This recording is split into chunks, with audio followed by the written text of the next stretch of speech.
भयान कलहसुन episode 5 Bhangarh किले का छाया अभिशाप। जैसे ही राघव और उसके दोस्त भानगढ़ किले के पास पहुंचे, दोपहर के सूरज ने राजस्थान के बीहड़ इलाके पर लंबी छाया डाली। लुप्त होती रोशनी के सामने छाया हुआ भव्य ढांचा उजाड़ परिदृश्य पर एक मूक प्रहरी के रूप में खड़ा था। शुष्क मैदान सभी दिशाओं में फैले हुए थे, जो कभी कभार झाड़ियों के समूह और दूर की पहाड़ियों की दांतेदार रूपरेखा से बाधित होते थे। भारत के प्राचीन स्मारकों के प्रति गहरी रुचि रखने वाले एक युवा इतिहासकार राघव को किले के प्रवेश द्वार के संकीर्ण रास्ते पर समूह का नेतृत्व करते समय उत्साह और घबराहट का मिश्रण महसूस हुआ। उनके साथ मीरा भी थी, जो एक महत्वाकांक्षी पुरातत्ववेत्ता थी, जो छिपी हुई सच्चाइयों को उजागर करने के लिए उत्सुक थी। विक्रम, अलौकिक में अनिच्छुक रुचि रखने वाला एक संशयवादी इंजीनियर, और प्रिया, एक पत्रकार जो हमेशा अपनी अगली बड़ी कहानी की तलाश में रहती है। जैसे ही वे किले के पास पहुंचे, एक भयानक सन्नाटा छा गया, जो केवल पत्तों की सरसराहट और दूर से मोर की आवाज से टूटा। किले की प्राचीन दीवारें, सदियों से चली आ रही हवा और बारिश के कारण अंधेरे आकाश के सामने बड़ी दिखाई दे रही थी। विशाल पत्थर की संरचना अपने स्वयं के जीवन के साथ स्पंदित होती प्रतीत होती थी, मानो यह एक जीवित इकाई हो जो अनगिनत अनकही कहानियों की गवाह हो। राघव अपने दोस्तों को संबोधित करने के लिए प्रवेश द्वार के ठीक पहले रुक गया। भानगढ़ किला, उन्होंने शुरू किया। उनकी आवाज में श्रद्धा और पूर्वाभास का संकेत था। किले का निर्माण 17वीं शताब्दी में महान मुगल सेनापति अंबर के मान सिंह के छोटे भाई राजा माधो सिंह द्वारा किया गया था।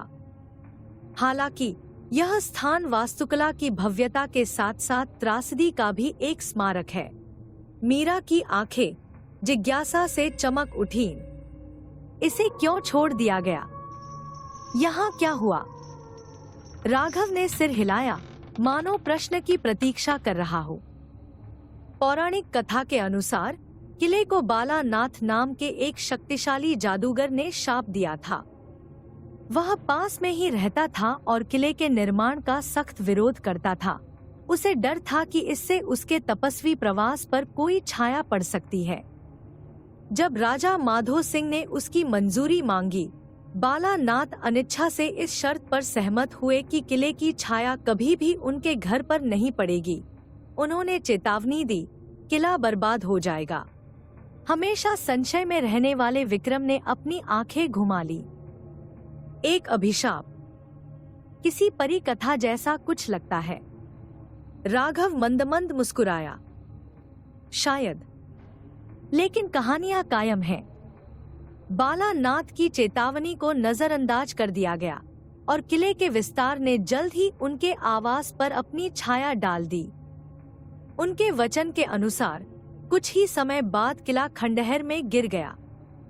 लेकिन इसके साथ एक और भी अधिक आकर्षक किंवदंती जुड़ी हुई है जगह। जैसे ही वे विशाल गेट से आगे बढ़े, उसके भारी लकड़ी के दरवाजे थोड़े से खुले हुए थे और अशुभ रूप से चरमरा रहे थे। राघव ने अपनी कहानी जारी रखी। राजकुमारी रत्नावती की कहानी।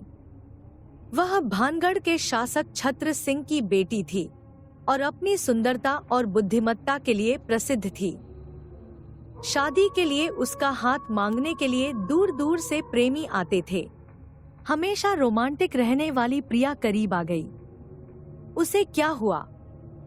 राघव की अभिव्यक्ति उदास हो गई। सिंघिया नामक एक जादूगर, जो उस पर मोहित था, ने काले जादू के माध्यम से उसका प्यार जीतने की कोशिश की। उसने एक प्रेम औषधि बनाई और इसे इत्र के रूप में छिपा दिया। लेकिन रत्नावती समझदार होने के कारण उसकी योजना को समझ गई। उसने औषधि को एक बड़े पर डाल दिया चट्टान, जो लुढ़क गई और सिंघिया को कुचलकर मार डाला। उसने अपनी मरती हुई सांस के साथ राजकुमारी, उसके परिवार और पूरे किले को श्राप दिया और उन्हें विनाश और निराशा का दोषी ठहराया। समूह कहानी के भार को अवशोषित करते हुए चुप हो गया। फीकी रोशनी ने दीवारों पर लंबी छाया डाली, जिससे किला और भी अधिक भूतिया दिखने लगा। जैसे जैसे वे किले में गहराई तक गए, बेचैनी की भावना बढ़ती गई, मानो वही पत्थर उन लोगों की कहानियां फुसफुसा रहे हों जो इसकी दीवारों के भीतर नष्ट हो गए थे।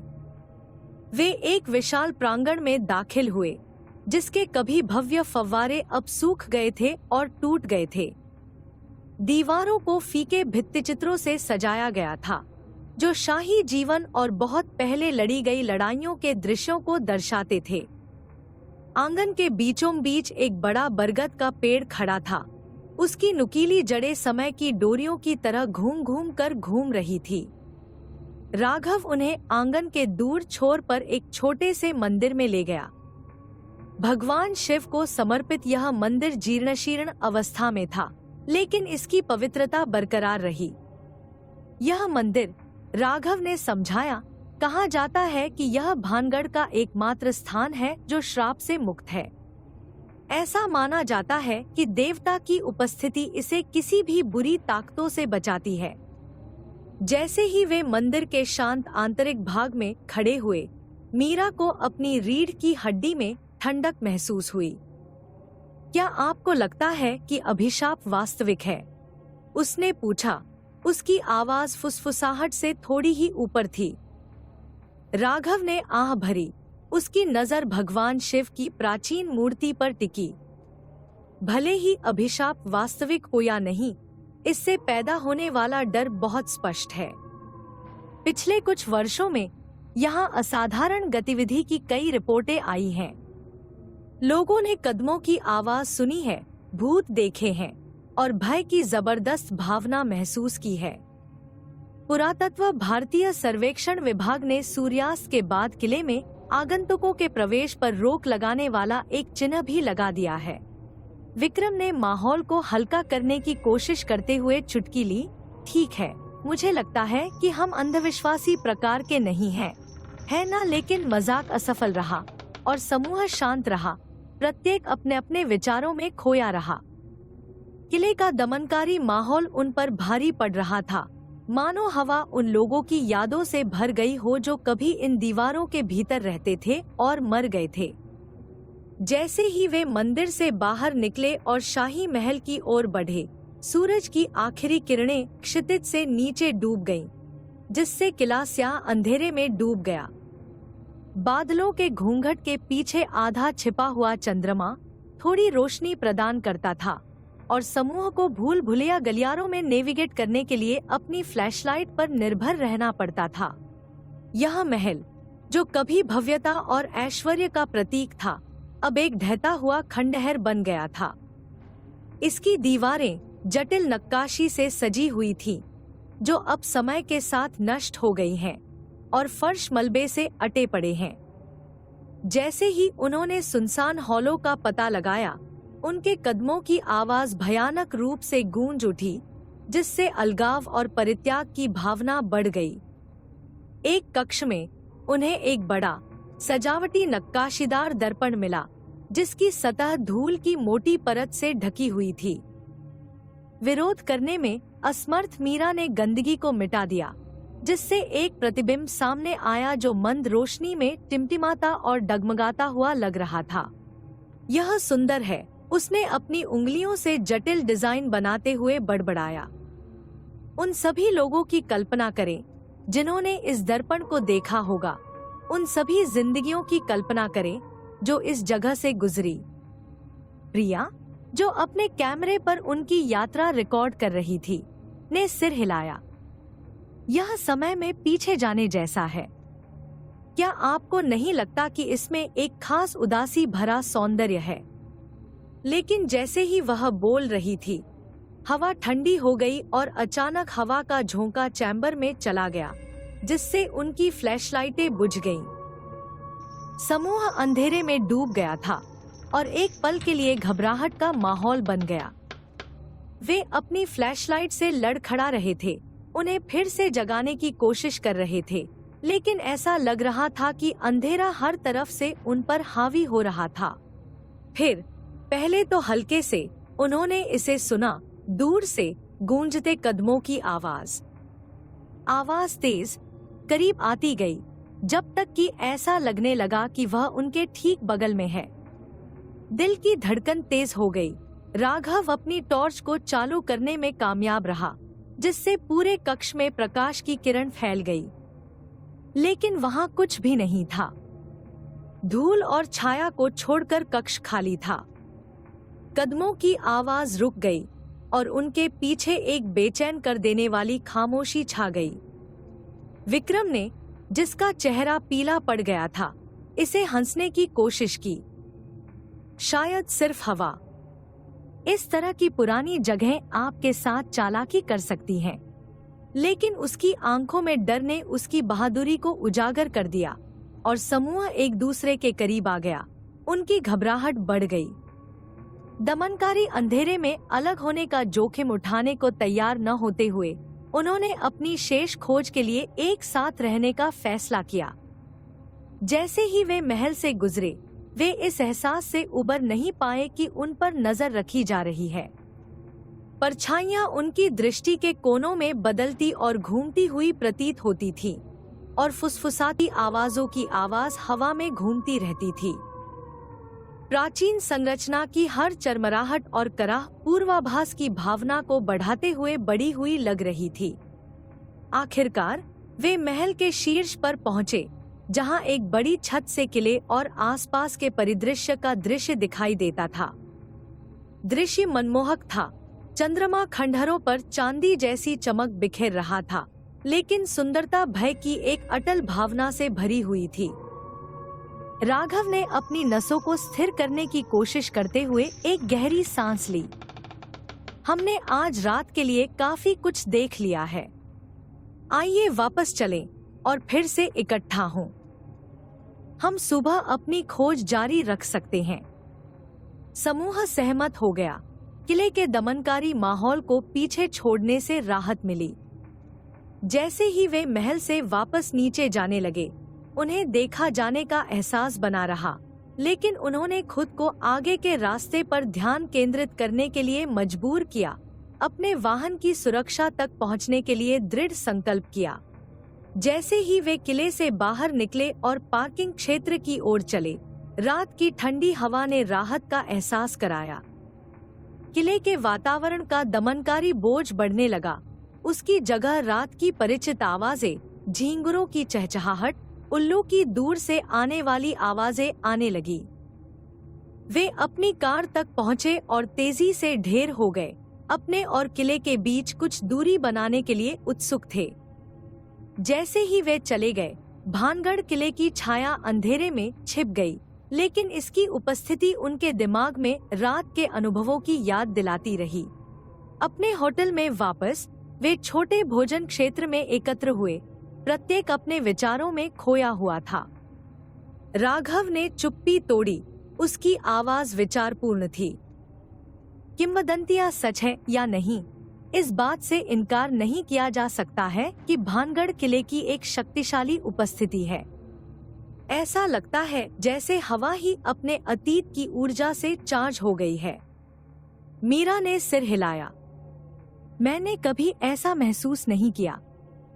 यह लगभग वैसा ही है जैसे कि किला जीवित हो, हमें देख रहा हो, हमारा परीक्षण कर रहा हो। प्रिया ने अपने द्वारा खींचे गए फुटेज की समीक्षा करते हुए कहा, वहाँ निश्चित रूप से कुछ है। मैं इसे समझा नहीं सकती, लेकिन वातावरण, ध्वनियाँ, यह सब हमारी कल्पना मात्र होने के लिए बहुत वास्तविक है। विक्रम, जो अभी भी संशय में था लेकिन स्पष्ट रूप से डरा हुआ था, उसने आह भरी। मुझे नहीं पता कि अब किस पर विश्वास करूं। लेकिन एक बात निश्चित है, वह जगह मेरे द्वारा अब तक अनुभव की गई किसी भी चीज से भिन्न है। जब वे एक साथ बैठे, अपने अनुभवों पर चर्चा की और अपने विचार साझा किए, तो सौहार्द की भावना बनने लगी। वे भानगढ़ किले की अपनी यात्रा के साझा अनुभव से बंधे थे और जिन रहस्यों का उन्होंने सामना किया था, उन्होंने सच्चाई को उजागर करने के दृढ़ संकल्प को प्रज्वलित किया था। उन्हें इस बात का जरा भी एहसास नहीं था कि उनकी यात्रा अभी शुरू ही हुई है। भानगढ़ किले की किंवदंतियां अभी खत्म नहीं हुई थी और इसकी प्राचीन दीवारों के भीतर छिपे रहस्य उजागर होने की प्रतीक्षा कर रहे थे। अतीत की परछाइयां दूर हो रही थी और समूह जल्द ही खुद को साजिश, खतरे और अलौकिक के जाल में फंसता हुआ पाएगा। जैसे जैसे रात होती गई, उन्होंने एक समझौता किया, अगले दिन भानगढ़ किले में लौटने, अपनी खोज जारी रखने और किंवदंतियों के पीछे की सच्चाई का पता लगाने के लिए। वे जोखिमों को जानते थे, लेकिन उनकी जिज्ञासा और दृढ़ संकल्प उनके डर पर भारी थे। और इसलिए एक नए दिन की सुबह के साथ वे अपनी यात्रा के अगले अध्याय की शुरुआत करेंगे। किले में उनके लिए जो कुछ भी होगा उसका सामना करने के लिए तैयार होंगे। भानगढ़ की कथा अभी खत्म नहीं हुई थी और उत्तर की उनकी खोज अभी शुरू ही हुई थी। वे अपने विचारों और दिन की घटनाओं का भार लेकर अपने कमरे में चले गए।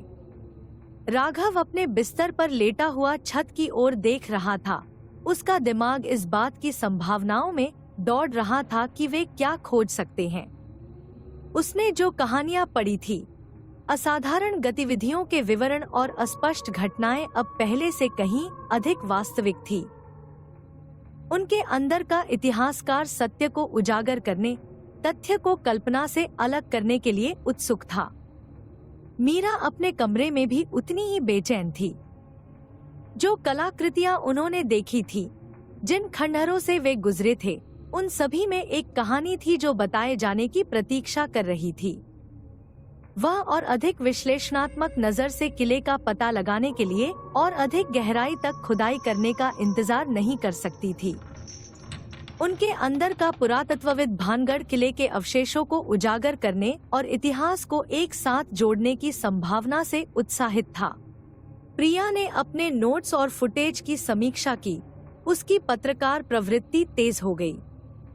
यह महज एक कहानी से कहीं अधिक थी। यह एक साहसिक कार्य था, एक रहस्य जो उसके दर्शकों को मंत्रमुग्ध कर सकता था। वह जानती थी कि भानगढ़ में उनके अनुभव पढ़ने के लिए मजबूर कर सकते हैं, लेकिन इससे भी अधिक उन्हें किंवदंतियों के पीछे की सच्चाई को समझने के लिए एक व्यक्तिगत प्रेरणा महसूस हुई। विक्रम, हालांकि अभी भी संशय में थे, उन अजीब घटनाओं से इनकार नहीं कर सके जो उन्होंने देखी थी। वह विज्ञान और तर्क का व्यक्ति था, फिर भी किले ने उसकी मान्यताओं को चुनौती दी थी। उन्होंने अगले दिन के अन्वेषण को खुले दिमाग से करने का निर्णय लिया, अपने संदेह की सीमा का परीक्षण करने के लिए तैयार थे। सुबह हुई और भोर की पहली किरण ने परिदृश्य पर सुनहरा रंग बिखेर दिया। समूह नाश्ते के लिए एकत्र हुआ और दिन के लिए अपनी योजना पर चर्चा की। उन्होंने किले के विभिन्न हिस्सों का अधिक व्यवस्थित ढंग से पता लगाने का निर्णय लिया, जिसमें प्रत्येक सदस्य अपनी विशेषज्ञता के क्षेत्र पर ध्यान केंद्रित कर रहा था। राघव ऐतिहासिक संदर्भ में उतरेंगे, मीरा पुरातात्विक साक्ष्यों की खोज करेगी, प्रिया अपने निष्कर्षों का दस्तावेजीकरण करेगी और विक्रम उनके द्वारा अनुभव की गई असाधारण गतिविधि के लिए किसी तर्कसंगत स्पष्टीकरण की तलाश करेंगे। जैसे ही वे एक बार फिर किले के पास पहुंचे, माहौल अलग सा महसूस हुआ। दिन के उजाले ने सामान्य स्थिति का एहसास कराया, फिर भी किले की भयानक उपस्थिति अभी भी स्पष्ट थी। वे कुछ घंटों में मंदिर में वापस मिलने पर सहमत होकर अलग हो गए। राघव पुस्तकालय की ओर चला गया। किले का एक भाग जिसमें कभी प्राचीन पांडुलिपियां और अभिलेख रखे हुए थे। उन्हें ऐसे दस्तावेज मिलने की उम्मीद थी जो किले के इतिहास और वहां रहने वाले लोगों पर प्रकाश डाल सकें। कमरा अस्तव्यस्त था, अलमारियां टूटी हुई थी और फर्श पर स्क्रॉल बिखरे हुए थे। उन्होंने सावधानी पूर्वक मलबे की जांच की और ग्रंथों और शिलालेखों के टुकड़े ढूंढे। उनके द्वारा खोजा गया प्रत्येक टुकड़ा अतीत की कहानियों को फुसफुसाता हुआ प्रतीत होता था, एक समय संपन्न समुदाय की जो अब समय के साथ खो गया है। मीरा ने आवासीय क्वार्टरों की ओर अपना रास्ता बनाया, जहां उसे विश्वास था कि उसे ऐसी कलाकृतियां मिल सकती हैं जो उसे किले के निवासियों के दैनिक जीवन के बारे में और अधिक बता सकती हैं। उसने कमरों की सावधानीपूर्वक जांच की, मिट्टी के बर्तनों, औजारों और अन्य वस्तुओं की तलाश की जो उनकी संस्कृति और जीवन शैली के बारे में जानकारी प्रदान कर सकें। एक कमरे में उसे फर्श बोर्ड के नीचे छिपा हुआ एक छोटा, जटिल नक्काशीदार बक्सा मिला। अंदर इसमें गहनों और ट्रिंकेट का संग्रह था जो संभवतः एक कुलीन महिला के थे। इस खोज ने उन्हें रोमांचित कर दिया क्योंकि इसने उन लोगों के साथ एक ठोस संबंध प्रदान किया जो कभी भानगढ़ में रहते थे। प्रिया ने किले की भव्यता और उसके खंडहरों की अद्भुत सुंदरता को कैद करने पर ध्यान केंद्रित किया। उसने अपने लेंस के माध्यम से किले के वातावरण को व्यक्त करने की उम्मीद करते हुए भव्य हॉल से लेकर छोटी छोटी जानकारियों तक हर चीज का दस्तावेजीकरण किया। जैसे ही वह किले से गुजरी, वह देखे जाने के एहसास से खुद को रोक नहीं पाई। कई बार उसने अपनी आंख के कोने में घूमती हुई परछाइयों की झलक देखी, लेकिन हर बार जब उसने मुड़कर देखा तो वहां कुछ भी नहीं था। पीछा किए जाने की भावना मजबूत हो गई और उसने बैठक स्थल पर वापस जाने का फैसला किया। विक्रम ने अपने वैज्ञानिक दिमाग से उन क्षेत्रों का पता लगाया जहां उन्होंने पिछली रात सबसे अधिक गतिविधि का अनुभव किया था।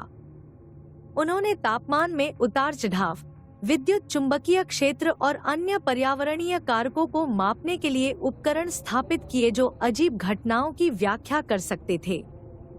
वह एक तार्किक स्पष्टीकरण खोजने के लिए दृढ़ थे, लेकिन जब उन्होंने अपने डेटा की समीक्षा की तो उन्हें ऐसी विसंगतियां मिली जिन्हें वे आसानी से खारिज नहीं कर सकते थे।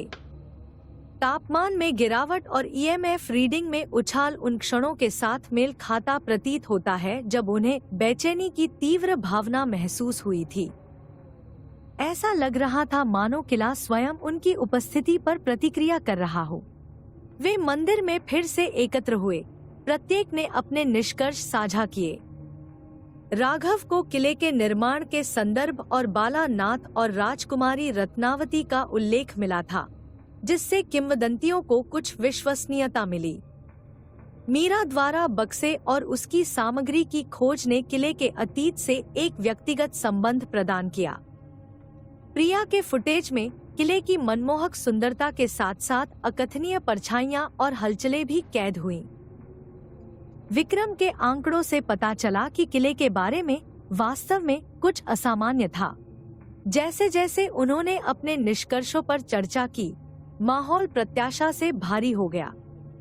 उन्हें एहसास हुआ कि किले में जितना उन्होंने शुरू में सोचा था उससे कहीं अधिक रहस्य है, और प्रत्येक खोज ने रहस्य को और गहरा कर दिया।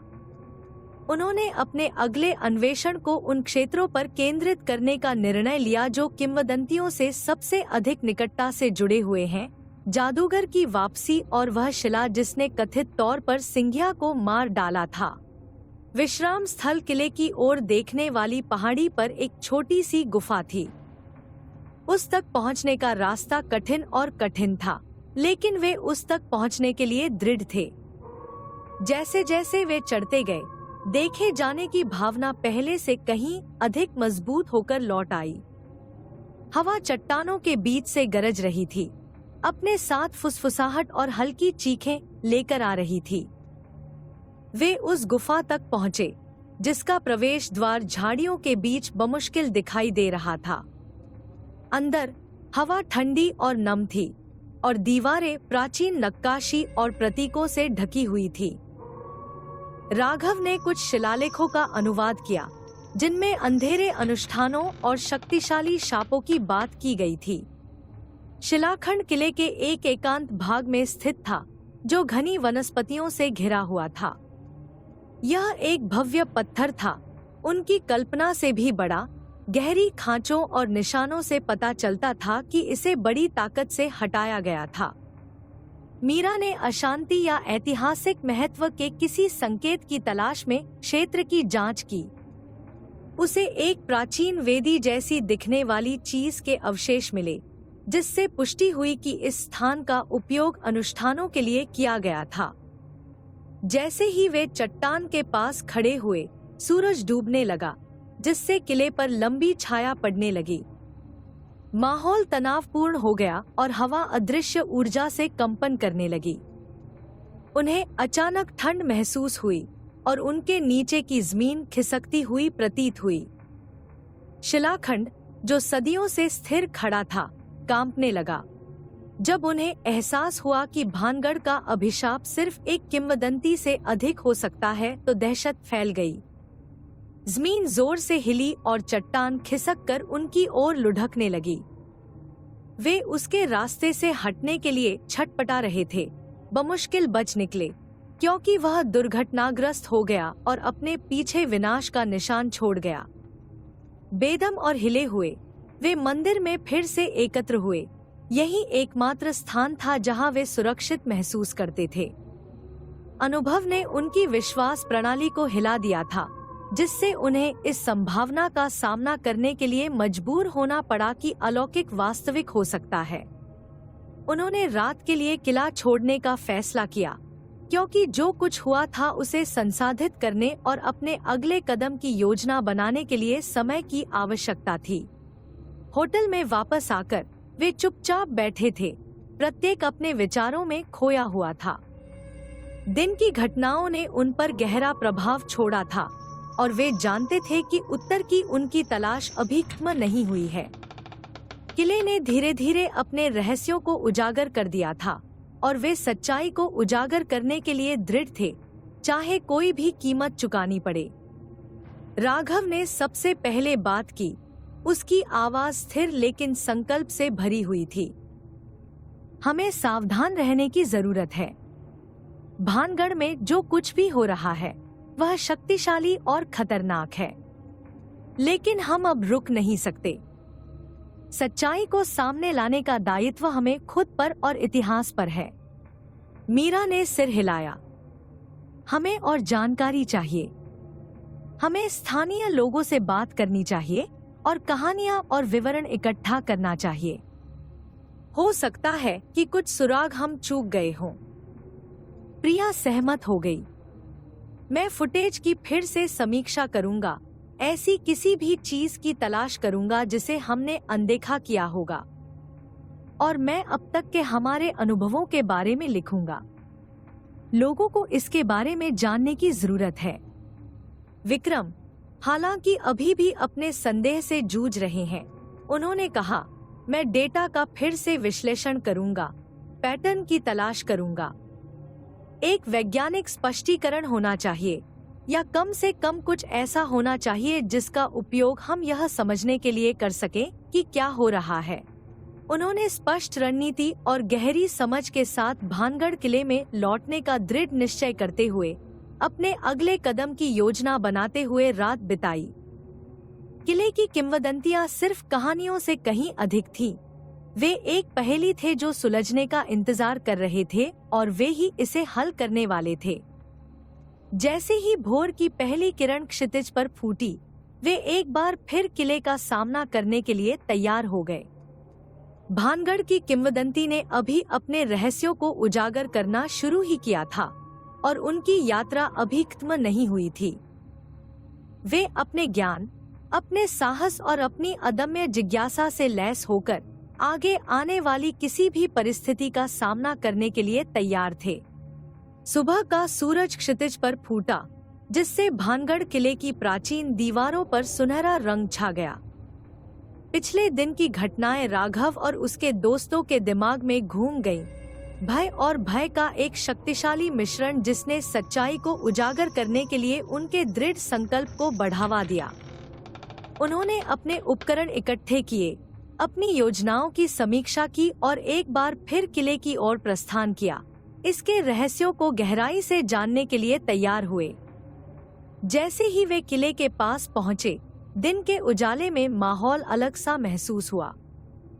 रात के दौरान उन्हें जो भयानक उपस्थिति महसूस हुई थी, वह पीछे हटती हुई प्रतीत हुई। उसकी जगह एक भ्रामक शांति ने ले ली।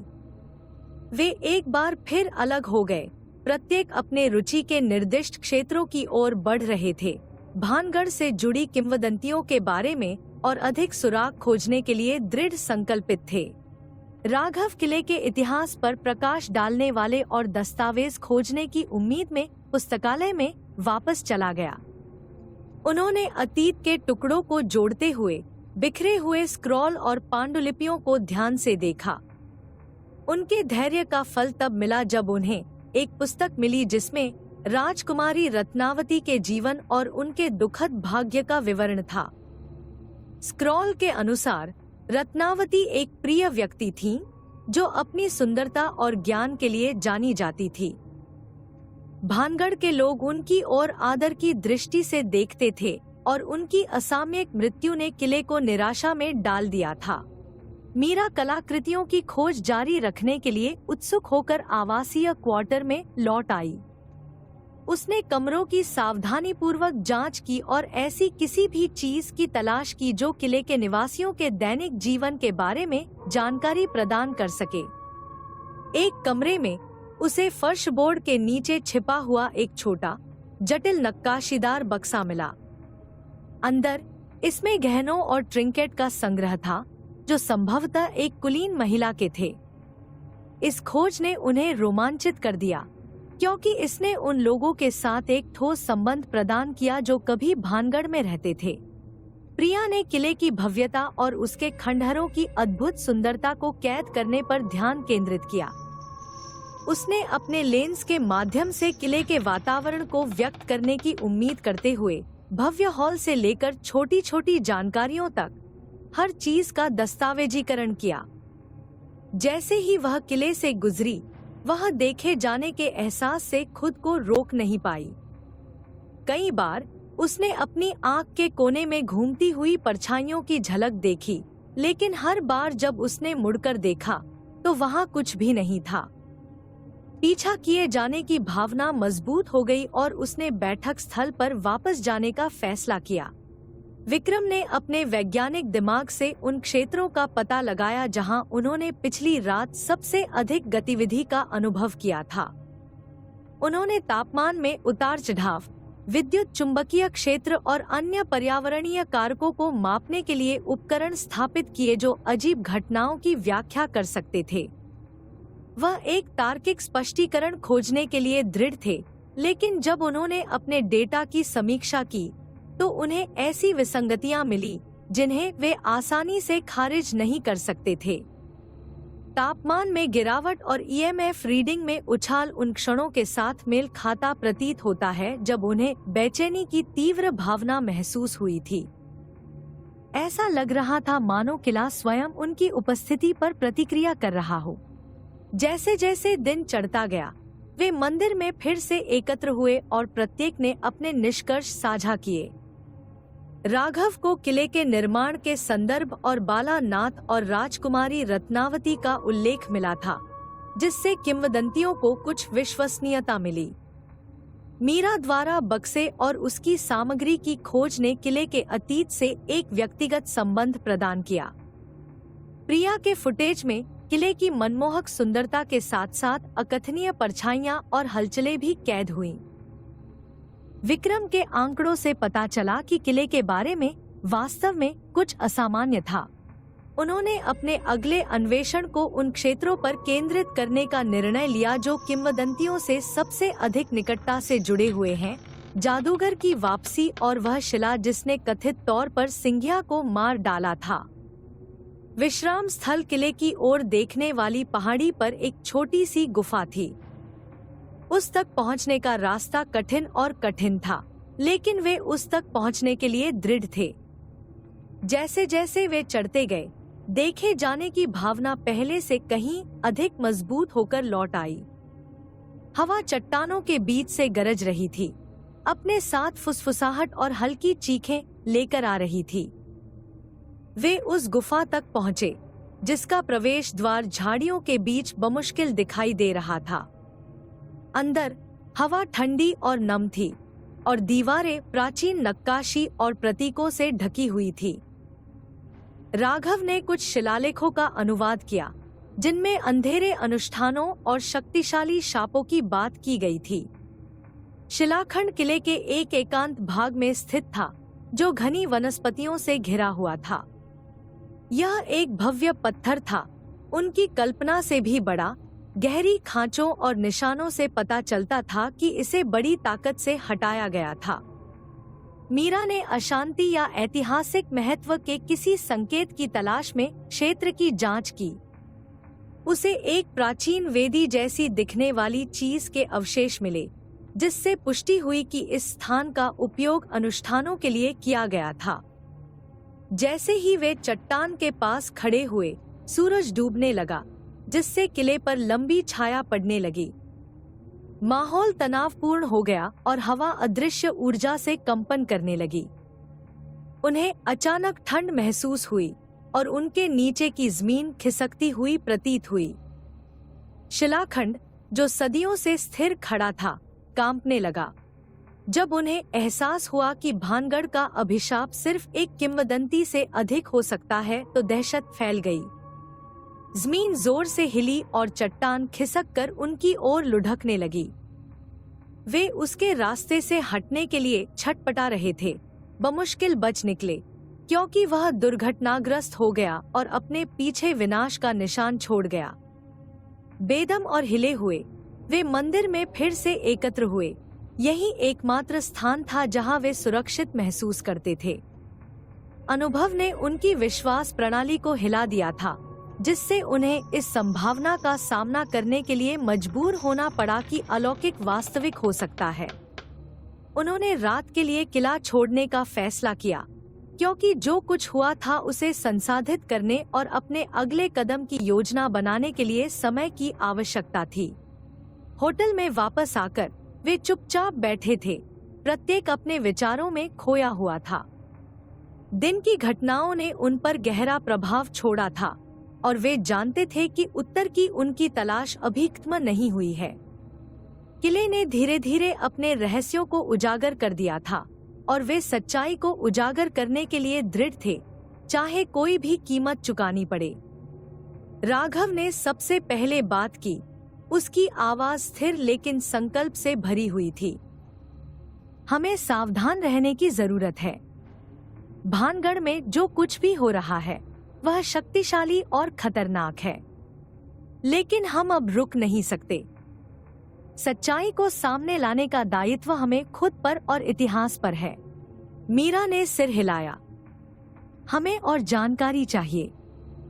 हमें स्थानीय लोगों से बात करनी चाहिए और कहानियां और विवरण इकट्ठा करना चाहिए। हो सकता है कि कुछ सुराग हम चूक गए हों। प्रिया सहमत हो गई।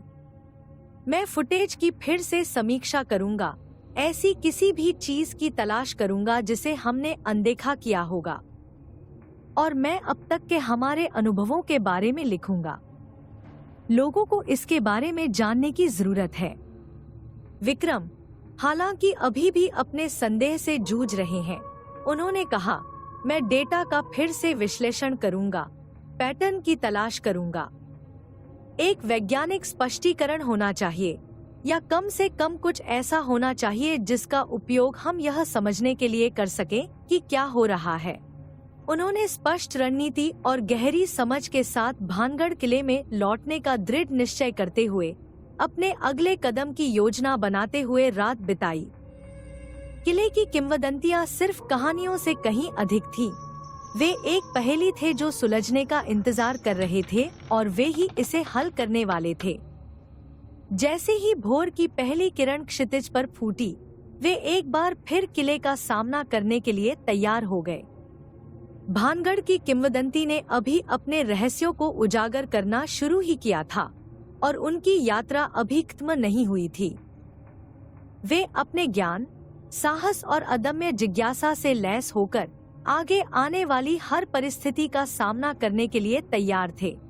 अगली सुबह उन्होंने स्थानीय लोगों से अधिक जानकारी इकट्ठा करने के लिए पास के गांव का दौरा करने का फैसला किया।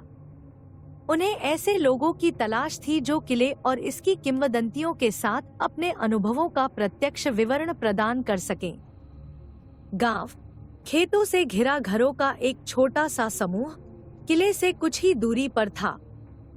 जैसे ही वे पहुंचे, ग्रामीणों ने उत्सुकता भरी निगाहों से उनका स्वागत किया, जो कई बाहरी लोगों को देखने के आदी नहीं थे। राघव अपने घर के बाहर चारपाई पर बैठे एक बुजुर्ग व्यक्ति के पास पहुंचा। जब वे निकट आए तो उस आदमी ने अपने पुराने चेहरे और भेदी आंखों के साथ ऊपर देखा। नमस्ते, राघव ने आदरपूर्वक सिर झुकाकर उसका स्वागत किया। हम यहाँ भानगढ़ किले के बारे में और अधिक जानने के लिए आए हैं। हम इतिहासकार और शोधकर्ता हैं और हम इससे जुड़ी किंवदंतियों और कहानियों को समझना चाहते हैं। बूढ़े व्यक्ति ने धीरे से सिर हिलाया। उनका अध्ययन करते समय उसकी आंखें सिकुड़ गईं। उन्होंने कहा, भानगढ़ हल्के में लेने लायक जगह नहीं है। उन्होंने उम्र के साथ अपनी आवाज को कठोर बनाते हुए कहा, किला शापित है और कई लोगों ने इसके क्रोध का सामना किया है, लेकिन अगर आप सीखने के लिए दृढ़ हैं, तो मैं आपको वही बताऊंगा जो मैं जानता हूँ। उसने उन्हें बैठने का इशारा किया और समूह उसके चारों ओर इकट्ठा हो गया। बूढ़े व्यक्ति ने पीढ़ियों से चली आ रही कहानियां सुनाना शुरू कर दिया। उन्होंने बालानाथ के श्राप, राजकुमारी रत्नावती के दुखद भाग्य और अनगिनत अजीब घटनाओं के बारे में बात की, जिन्होंने किले और उसके आसपास को त्रस्त कर दिया था। मेरे दादाजी मुझे उन लोगों की कहानियां सुनाते थे जो सूर्यास्त के बाद किले में गए और फिर कभी वापस नहीं लौटे। उन्होंने धीमी और गंभीर आवाज में कहा, वे कहते हैं कि जो लोग वहां मारे गए थे उनकी आत्माएं अभी भी प्रतिशोध या शांति की तलाश में खंडहरों में घूमती हैं। वहां भूत प्रेत देखे गए हैं और कई लोगों ने रात के अंधेरे में कदमों की आवाज और फुसफुसाहट सुनी है। मीरा उत्सुक होकर आगे झुक गई। क्या आपने कभी स्वयं कुछ अनुभव किया है?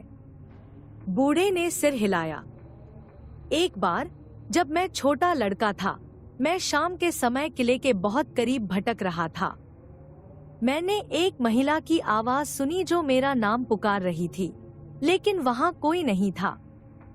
मुझे अपने कंधे पर एक ठंडा हाथ महसूस हुआ और जब मैं पीछे मुड़ा, मैंने छाया में एक आकृति की धुंधली रूपरेखा देखी। मैं जितनी तेजी से भाग सकता था वापस गांव की ओर भागा और फिर कभी किले के पास नहीं गया। प्रिया ने प्रत्येक विवरण को ध्यान में रखते हुए नोट्स बनाए। क्या आप किसी और को जानते हैं जिसे इसी तरह का अनुभव हुआ हो? बूढ़ा व्यक्ति विचारमग्न लग रहा था। ऐसी कई कहानियां हैं। कुछ लोग कहते हैं कि आत्माएं बेचैन रहती हैं क्योंकि उनके अवशेषों को कभी भी उचित तरीके से दफनाया नहीं गया। दूसरों का मानना है कि किला दूसरे लोक का प्रवेश द्वार है, जहां आत्माएं फंसी हुई हैं और उन्हें शांति नहीं मिल पाती है। राघव ने उस बूढ़े व्यक्ति को उसके समय और जानकारी के लिए धन्यवाद दिया। जैसे ही वे अपनी कार की ओर वापस चले गए, समूह ने जो कुछ सुना था उसके निहितार्थों पर चर्चा की। कहानियों ने उन कई किंवदंतियों की पुष्टि की जिनके बारे में उन्होंने पढ़ा था, और प्रत्यक्ष वृत्तांतों ने उनके शोध में प्रामाणिकता की एक नई परत जोड़ दी। किले में वापस आकर उन्होंने अपनी जांच उन क्षेत्रों पर केंद्रित करने का निर्णय लिया जहां सबसे अधिक असाधारण गतिविधि की सूचना मिली थी। उन्होंने अपने उपकरण स्थापित किए और अन्वेषण की एक और रात के लिए तैयारी की। इस बार वे अधिक तैयार थे, ग्रामीणों से प्राप्त ज्ञान से लैस थे। जैसे जैसे सूरज डूबता गया और किले में अंधेरा छा गया, हवा में प्रत्याशा की भावना घनी हो गई। उन्हें बेचैनी का एहसास हुआ, मानो किला स्वयं उनकी उपस्थिति से अवगत हो। वे जोड़ियों में बंट गए, राघव मीरा के साथ और प्रिया विक्रम के साथ। प्रत्येक जोड़ी किले के एक अलग हिस्से की ओर जा रही थी। राघव और मीरा पुस्तकालय की ओर बढ़े, इस उम्मीद में कि उन्हें और अधिक दस्तावेज मिलेंगे जो किले के इतिहास और उन घटनाओं के बारे में सुराग दे सकते हैं जो इसके अभिशाप का कारण बनी। जैसे ही उन्होंने मलबे की तलाशी ली, उन्हें दीवारों में से एक में एक छिपा हुआ डिब्बा मिला। अंदर उन्हें स्क्रॉल और पांडुलिपियों का एक संग्रह मिला जिन्हें सावधानी पूर्वक संरक्षित किया गया था। राघव ने सावधानी से एक स्क्रॉल खोला जिससे किले का एक प्राचीन नक्शा सामने आया। मानचित्र में छिपे हुए मार्ग और कक्ष दिखाए गए जिनके अस्तित्व के बारे में उन्हें नहीं पता था। खोज से उत्साहित होकर उन्होंने और अधिक सुराग मिलने की उम्मीद में इन छिपे हुए क्षेत्रों का पता लगाने का फैसला किया। इस बीच प्रिया और विक्रम जादूगर के आश्रय स्थल की ओर बढ़े। गुफा अंधेरी और भयावह थी। अंदर की हवा ठंडी और नम थी। उन्होंने किसी भी असाधारण गतिविधि को पकड़ने की उम्मीद में अपने कैमरे और ईएमएफ डिटेक्टर स्थापित किए। जैसे ही वे इंतजार कर रहे थे, तापमान अचानक गिर गया और उन्हें ठंडक महसूस हुई। प्रिया ने अपनी सांसें रोक ली क्योंकि उसने देखा कि उनके सामने एक फीकी, भूतिया आकृति साकार हो रही है।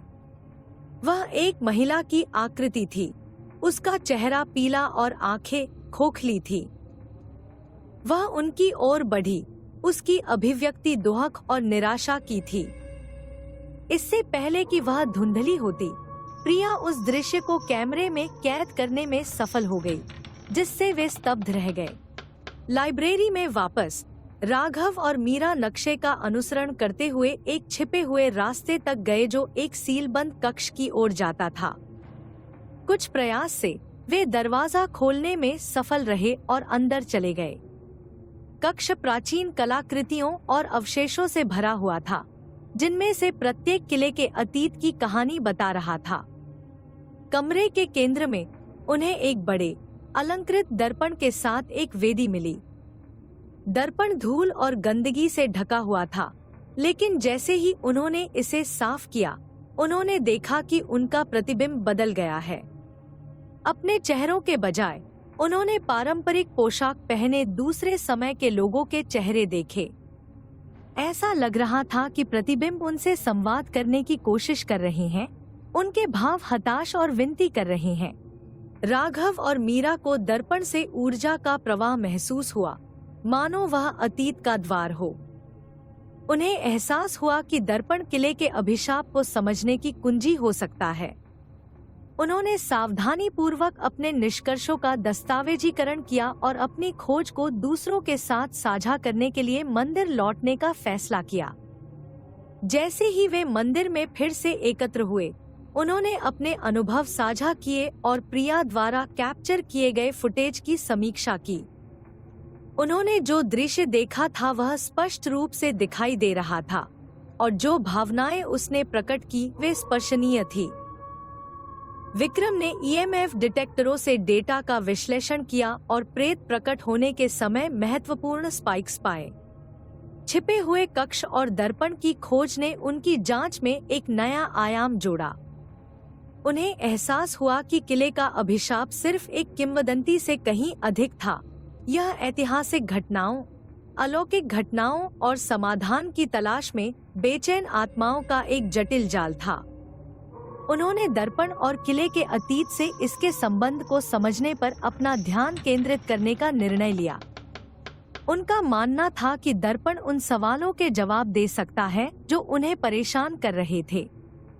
उद्देश्य की एक नई भावना के साथ उन्होंने भानगढ़ किले की किंवदंती के पीछे की सच्चाई को उजागर करने के लिए दृढ़ संकल्प के साथ अन्वेषण की एक और रात की तैयारी की। जैसे जैसे रात गहराती गई, वे दर्पण के चारों ओर इकट्ठा हो गए, उसके रहस्यों को जानने के लिए तैयार हो गए।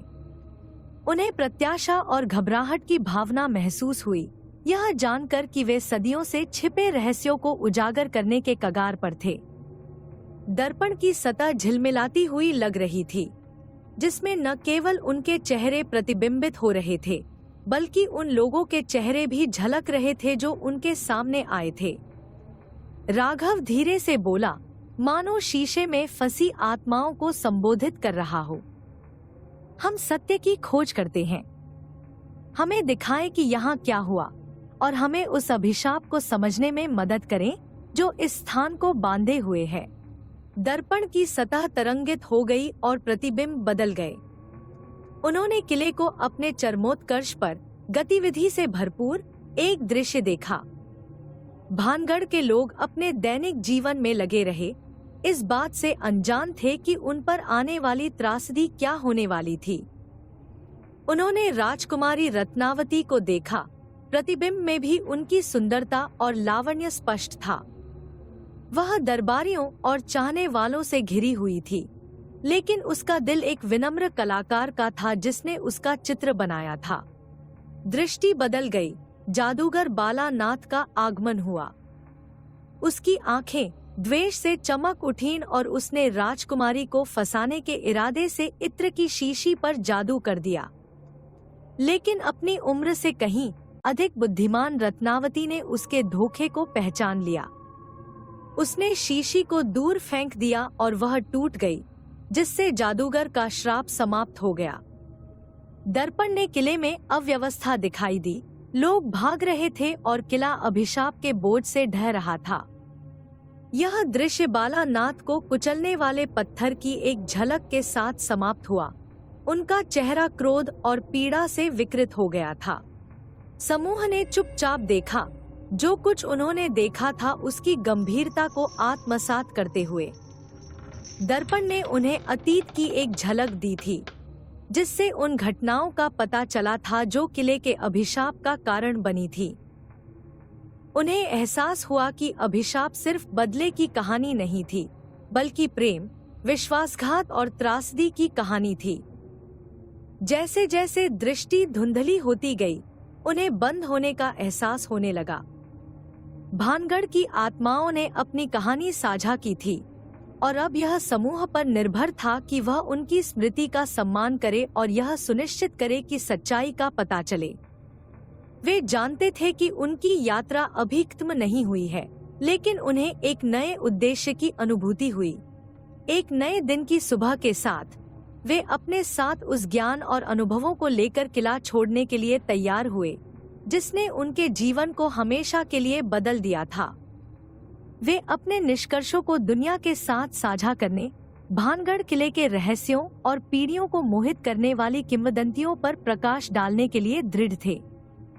भानगढ़ किले की किंवदंती अभी खत्म नहीं हुई थी, लेकिन राघव और उसके दोस्तों के लिए अलौकिक के साथ मुठभेड़ ने सत्य की खोज में एक नए अध्याय की शुरुआत को चिह्नित किया था। उन्होंने अपने डर का सामना किया, छिपे रहस्यों को उजागर किया और एक ऐसा बंधन बनाया जो उन्हें आगे की चुनौतियों से पार दिलाएगा। जैसे ही वे किले से दूर चले गए, उनके पीछे सूरज उग रहा था। उन्हें पता था कि उनकी यात्रा अभी शुरू हुई थी। भानगढ़ की आत्माओं के साथ मुठभेड़ ने उन्हें बदल दिया था और वे अपने ज्ञान, अपने साहस और अपनी अदम्य जिज्ञासा से लैस होकर आगे आने वाली किसी भी चीज का सामना करने के लिए तैयार थे। समूह अपने होटल लौट आया। उनकी खोजों का बोझ उन पर बहुत अधिक दबाव डाल रहा था। भानगढ़ की आत्माओं से मुठभेड़ और दर्पण के दृश्य ने उन्हें अतीत की एक झलक दी थी, लेकिन वे जानते थे कि अभी और भी बहुत कुछ उजागर करना बाकी है। अभिशाप केवल एक अलौकिक घटना नहीं थी, यह ऐतिहासिक घटनाओं और व्यक्तिगत त्रासदियों का एक उलझा हुआ जाल था जिसमें और अधिक अन्वेषण की आवश्यकता थी। जैसे ही वे होटल के कॉमन रूम में इकट्ठा हुए, राघव ने वह प्राचीन नक्शा सामने रख दिया जो उन्हें छिपे हुए कक्ष में मिला था। नक्शा अब पूरी तरह से खुला और आधुनिक लैंप की रोशनी में अध्ययन किया गया। किले के लेआउट के जटिल विवरण सामने आए। इसमें छिपे हुए रास्ते, गुप्त कमरे और रहस्यमय टिप्पणियां दिखाई गईं, जो कि किले की दीवारों के भीतर छिपे और भी गहरे रहस्यों की ओर इशारा करती थी। यहाँ देखो, राघव ने मंदिर क्षेत्र के पास प्रतीकों की एक श्रृंखला की ओर इशारा करते हुए कहा। ये चिन्ह बाकियों से भिन्न हैं। ये किसी प्रकार के अनुष्ठान स्थल का संकेत देते प्रतीत होते हैं। विक्रम ने झुककर प्रतीकों का बारीकी से निरीक्षण किया। उन्होंने कहा, ये ज्योतिषीय प्रतीकों की तरह दिखते हैं। भानगढ़ का इतिहास ज्योतिष और कीमिया में डूबा हुआ है। यदि ये प्रतीक श्राप से जुड़े हैं, तो हमें उनके महत्व को समझने की जरूरत है। प्रिया और मीरा ने नजरें बदल ली। प्रिया ने कहा, हमें किसी ऐसे व्यक्ति को ढूंढने की जरूरत है जो इन प्रतीकों को समझ सके। प्राचीन भारतीय ज्योतिष और कर्मकांड के विशेषज्ञ। राघव ने सिर हिलाया। मैं किसी को जानता हूँ। प्रोफेसर अरविंद राव, एक प्रसिद्ध इतिहासकार और प्राचीन भारतीय संस्कृति के विशेषज्ञ हैं। उन्होंने मुझे विश्वविद्यालय के दिनों में पढ़ाया था। अगर कोई इसे समझने में हमारी मदद कर सकता है तो वह है। राघव ने प्रोफेसर राव से संपर्क किया और उन्हें अपनी खोजों और उनके अनुरोध की तात्कालिकता के बारे में बताया। प्रोफेसर भानगढ़ और उसके रहस्यों के उल्लेख से उत्सुक होकर अगली सुबह उनसे मिलने के लिए तैयार हो गए।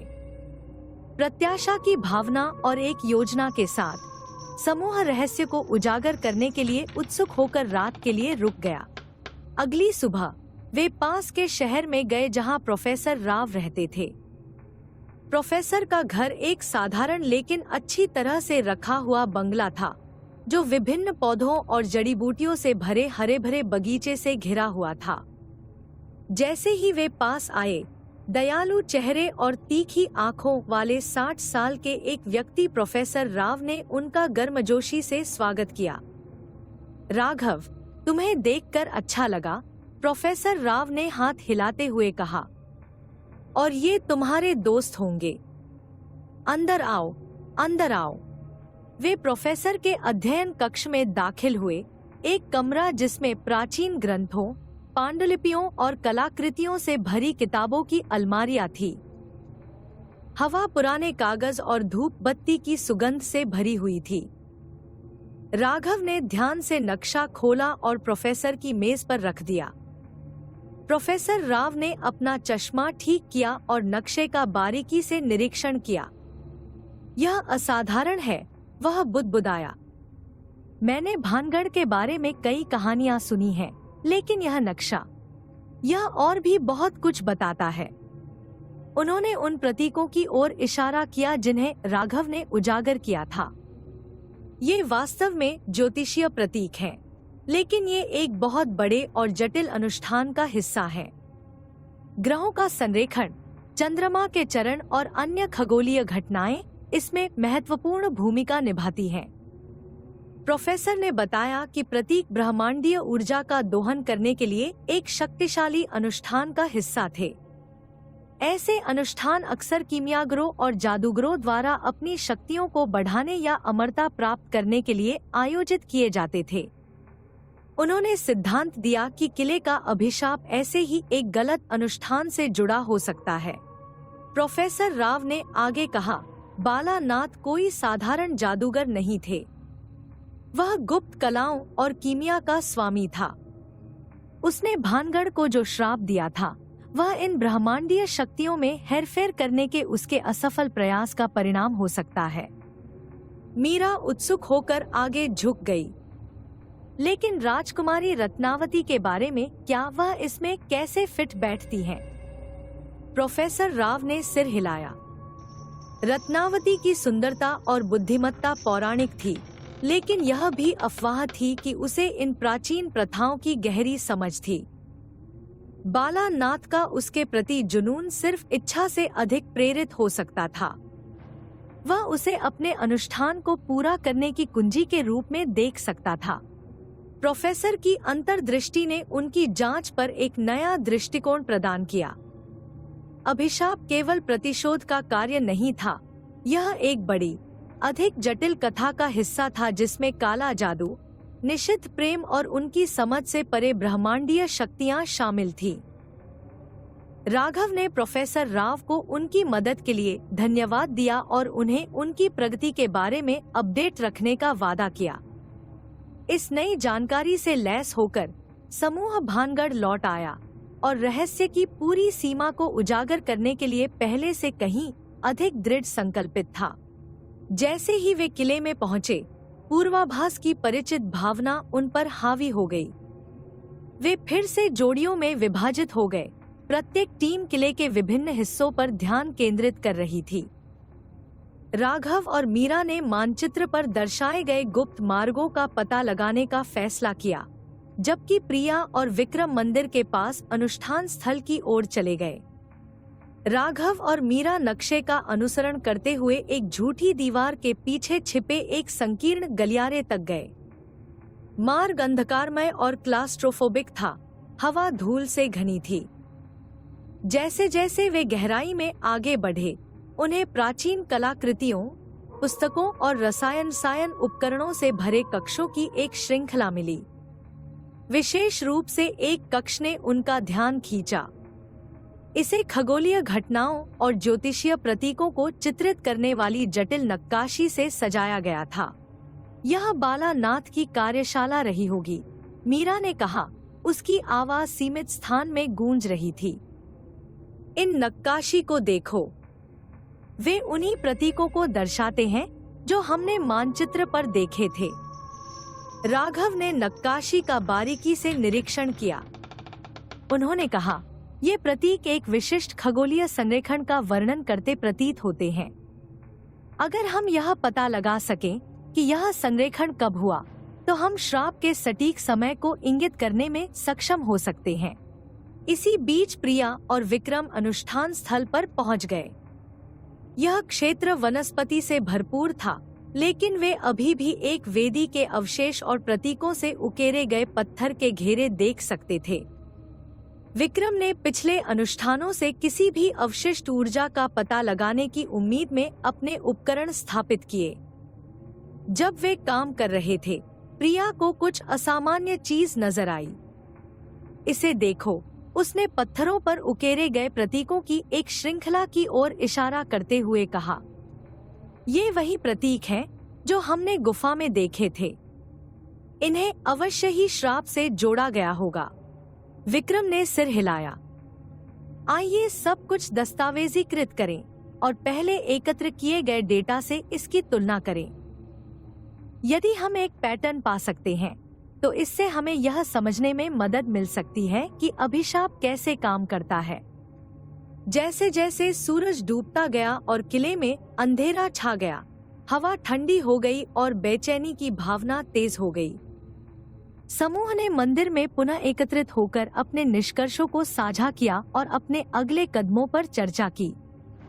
उन्होंने महसूस किया कि रहस्य को सुलझाने की कुंजी अनुष्ठान और उसके खगोलीय संरेखण से संबंध को समझने में निहित है।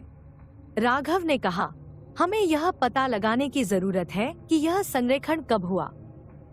अगर हम तारीख का पता लगा सकें, तो हम श्राप की उत्पत्ति और इसे कैसे तोड़ना है, यह समझने में सक्षम हो सकते हैं।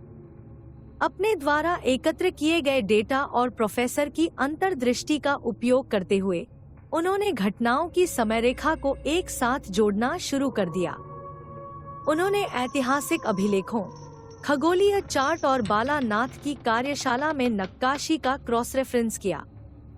घंटों की गहन मेहनत के बाद अंततः उन्होंने एक विशिष्ट खगोलीय संरेखण की पहचान की जो प्रतीकों से मेल खाता था। ग्रहों का एक दुर्लभ संयोजन जो 4 शताब्दियों पहले हुआ था, उस समय के आसपास जब भानगढ़ को छोड़ दिया गया था। यही है, मीरा ने चार्ट की ओर इशारा करते हुए कहा। यह संरेखण उस रात हुआ जब बालानाथ ने अपना श्राप दिया था। यदि हम उस रात की स्थितियों को दोहरा सकते हैं, तो हम श्राप को उलटने में सक्षम हो सकते हैं। समूह उत्साहित लेकिन सतर्क था। वे जानते थे कि ऐसे शक्तिशाली अनुष्ठान को दोहराने का प्रयास खतरनाक हो सकता है, लेकिन वे इसे पूरा करने के लिए दृढ़ थे। उन्होंने अगले कुछ दिन अनुष्ठान की तैयारी, आवश्यक सामग्री इकट्ठा करने और छिपे हुए कक्षों में पाए गए प्राचीन ग्रंथों का अध्ययन करने में बिताए। अनुष्ठान की रात वे किले में लौट आए। उनके दिल भय और प्रत्याशा के मिश्रण से धड़क रहे थे। हवा ऊर्जा से भर गई थी और तारे रात के साफ आसमान में चमक रहे थे। उन्होंने प्राचीन ग्रंथों से मिले निर्देशों का पालन करते हुए अपने उपकरण स्थापित किए और वेदी तैयार की। जैसे ही ग्रह संरेखित हुए, उन्होंने अनुष्ठान शुरू किया, उन मंत्रों का जाप किया जो उन्होंने सीखे थे। उनके चारों ओर की हवा अदृश्य शक्तियों से कंपन करने लगी और उन्हें वातावरण में एक स्पष्ट बदलाव महसूस हुआ। जमीन कांप उठी और ठंडी हवा किले में बह गई, अपने साथ अतीत की फुसफुसाहट भी ले गई। अचानक जो दर्पण उन्हें छिपे हुए कक्ष में मिला था वह चमकने लगा, उसकी सतह अलौकिक रोशनी से झिलमिलाने लगी। वे उसके चारों ओर एकत्र हो गए और विस्मय से देख रहे थे कि दर्पण ने एक और दृश्य प्रकट किया। इस बार उन्होंने बालानाथ को वेदी पर खड़ा देखा। उसका चेहरा दृढ़ संकल्प और हताशा से मुड़ा हुआ था। उसने उन्हीं मंत्रों का जाप किया। जैसे जैसे अनुष्ठान आगे बढ़ता गया, उसकी आवाज तेज और अधिक उन्मत्त होती गई। फिर उन्होंने राजकुमारी रत्नावती को प्रकट होते देखा। उनकी अभिव्यक्ति दुहक और अवज्ञा की थी। वह बालानाथ के पास पहुंची और उसे रोकने की कोशिश की, लेकिन उसने अनुष्ठान जारी रखते हुए उसे दूर धकेल दिया। दृष्टि और अधिक तीव्र हो गई। जैसे ही ग्रह पूरी तरह से संरेखित हुए, हवा ऊर्जा से भर गई। एक अंतिम हताश कार्य में रत्नावती ने इत्र की एक शीशी को तोड़ दिया, जैसा कि पहले दृश्य में दिखाया गया था। तरल पदार्थ वेदी पर गिर गया, जिससे अनुष्ठान बाधित हो गया और ऊर्जा का एक हिंसक विस्फोट हुआ।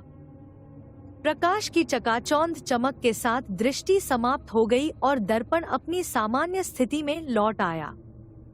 समूह स्तब्ध मौन में खड़ा था। जो कुछ उन्होंने देखा था उसका निहितार्थ डूब रहा था। अनुष्ठान वास्तव में गलत हो गया था और रत्नावती के कार्यों ने अनजाने में श्राप को जन्म दिया था। लेकिन अब उनके पास चीजों को सही करने का मौका था। उन्होंने अनुष्ठान फिर से शुरू किया। इस बार उन तत्वों को शामिल किया जो उन्होंने दर्शन में देखे थे। मीरा ने रत्नावती के कार्यों को प्रतिबिंबित करते हुए सावधानी से वेदी पर तरल की एक शीशी डाली। जैसे ही उसने ऐसा किया, हवा और भी ठंडी हो गई और जमीन और अधिक तेजी से हिलने लगी। दर्पण एक बार फिर चमक उठा, एक नया दृश्य दिखा रहा था। उन्होंने भानगढ़ की आत्माओं को देखा।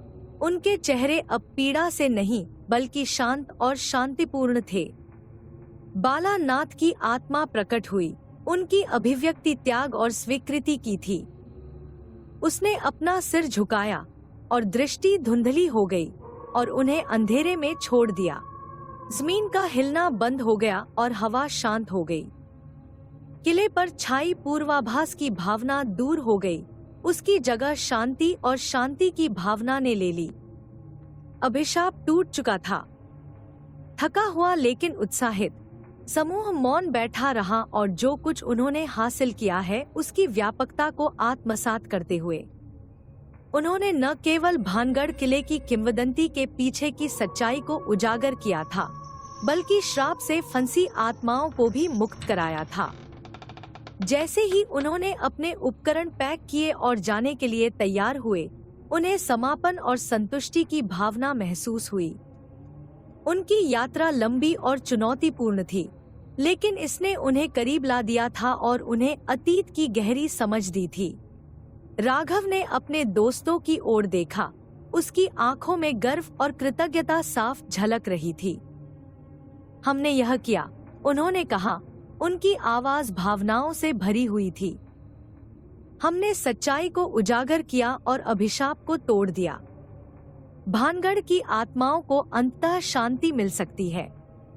मीरा, प्रिया और विक्रम ने अपनी उपलब्धि की भावना को साझा करते हुए सिर हिलाया। उन्होंने अपने डर का सामना किया, अतीत की जटिलताओं से पार पाया और विजयी हुए। जैसे ही वे किले से दूर चले गए, उनके पीछे सूरज उग रहा था। उन्हें पता चला कि उनके द्वारा खोले गए रहस्य और उनके द्वारा बनाए गए बंधनों से उनका जीवन हमेशा के लिए बदल गया है। भानगढ़ किले की कहानी लुभावनी और दिलचस्प बनी रहेगी, लेकिन राघव और उसके दोस्तों के लिए यह साहस, खोज और मुक्ति की कहानी बन गई है। उनकी यात्रा पूरी हो गई थी। लेकिन जो यादें और सबक उन्होंने हासिल किए थे वे उनके साथ रहेंगे और आगे आने वाले किसी भी साहसिक कार्य में उनका मार्गदर्शन करेंगे। भानगढ़ किला छोड़ने पर स्पष्ट समाधान और शांति महसूस होने के बावजूद राघव, मीरा, प्रिया और विक्रम अधूरेपन की भावना को दूर नहीं कर सके। अभिशाप भले ही टूट गया हो, लेकिन किले के रहस्यों की पूरी गहराई अभी तक कम नहीं हुई है। जितना अधिक उन्होंने इसके बारे में सोचा, उतना ही उन्हें एहसास हुआ कि उनकी यात्रा समाप्त नहीं हुई थी। अनुत्तरित प्रश्न और अज्ञात क्षेत्र उन्हें भानगढ़ वापस ले आए, और इसलिए अपनी प्रारंभिक विजय के कुछ सप्ताह बाद समूह ने एक अंतिम अन्वेषण के लिए वापस लौटने का फैसला किया। वे शाम ढलने से ठीक पहले किले में पहुंचे। उनकी आत्माएं प्रत्याशा और दृढ़ संकल्प के मिश्रण से उत्साहित थी। इस बार उन्होंने और भी अच्छी तरह से तैयारी की थी। खुद को उन्नत असाधारण जांच उपकरणों, प्रोफेसर राव से अतिरिक्त शोध सामग्री और भानगढ़ के शेष रहस्यों को उजागर करने के लिए एक नए संकल्प से लैस किया था। जैसे ही सूरज क्षितिज से नीचे डूबा, प्राचीन खंडहरों पर लंबी छाया पड़ी, समूह ने एक बार फिर मंदिर में अपना आधार स्थापित किया। पूर्वाभास की परिचित भावना उन पर हावी हो गई, पहले की तुलना में अधिक मजबूत और स्पष्ट। यह ऐसा था मानो किला जानता हो कि वे लौट आए हैं, और भीतर की आत्माएं देख रही थीं, प्रतीक्षा कर रही थी। समूह एक छोटे कैंपफायर के आसपास इकट्ठा हुआ और रात के लिए अपनी रणनीति पर चर्चा की। प्रिया ने प्रोफेसर राव से प्राप्त एक नया नक्शा फैलाया, जिसमें किले के भीतर अतिरिक्त विवरण और संभावित छिपे हुए स्थान दिखाए गए थे। उन्होंने अंधेरे का दिल के रूप में चिन्हित एक क्षेत्र की ओर इशारा किया, किले के भीतर एक अज्ञात क्षेत्र जो अज्ञात बना हुआ था। प्रिया ने अपनी उंगली से मानचित्र पर रेखाएं बनाते हुए कहा, यहाँ का यह क्षेत्र श्राप की पूरी सीमा को समझने की कुंजी हो सकता है। प्रोफेसर का मानना है कि यह वह जगह हो सकती है जहां बालानाथ ने अपने सबसे शक्तिशाली अनुष्ठान किए थे। विक्रम ने सिर हिलाया, उसकी आंखें मानचित्र पर टिकी थी। अगर हमें कोई शेष उत्तर ढूंढना है तो वह वहीं होगा। हालांकि हमें किसी भी चीज के लिए तैयारी करने की जरूरत है। पिछली बार हमें कुछ गहन अनुभवों का सामना करना पड़ा था, और कौन जानता है कि किले के बीचों बीच हमारा क्या इंतजार है। जैसे ही घड़ी में आधी रात हुई, समूह ने हार्ट ऑफ डार्कनेस की ओर अपनी यात्रा शुरू कर दी। किला शांत और भयानक, एक अलौकिक ऊर्जा से स्पंदित होता प्रतीत हो रहा था। तापमान तेजी से गिर गया, और जैसे ही वे किले में गहराई में चले गए, घना कोहरा छाने लगा जो उनके पैरों के चारों ओर घूमने लगा। उन्होंने मानचित्र का सावधानी पूर्वक अनुसरण किया। उनकी फ्लैशलाइटें घने कोहरे को चीर रही थी। जैसे जैसे वे आगे बढ़ते गए, किले की वास्तुकला और अधिक जटिल होती गई। विस्तृत नक्काशी, प्राचीन प्रतीक और लंबे समय से भूले हुए रीति रिवाजों के निशान दीवारों पर सजे हुए थे। यह स्पष्ट था कि किले का यह हिस्सा अत्यधिक शक्ति और महत्व का केंद्र रहा है। जैसे ही वे निर्दिष्ट क्षेत्र के पास पहुंचे, उन्होंने एक संकीर्ण गलियारे के अंत में एक बड़ा गोलाकार कक्ष देखा। यह कक्ष उनके द्वारा पहले देखी गई किसी भी चीज से भिन्न था। इसकी दीवारें जटिल पैटर्न और प्रतीकों से ढकी हुई थी, जो उनकी फ्लैशलाइट की टिमटिमाती रोशनी में हिलती डुलती प्रतीत होती थी। यही तो होना ही चाहिए, राघव ने कहा। उसकी आवाज फुसफुसाहट से थोड़ी ही ऊपर थी। अंधेरे का दिल। समूह ने सावधानी पूर्वक कक्ष में कदम रखा। हवा दमनकारी उपस्थिति से भारी थी। तापमान और भी गिर गया, और वे ठंडी हवा में अपनी सांसों को धुंधले बादल बनते हुए देख सकते थे।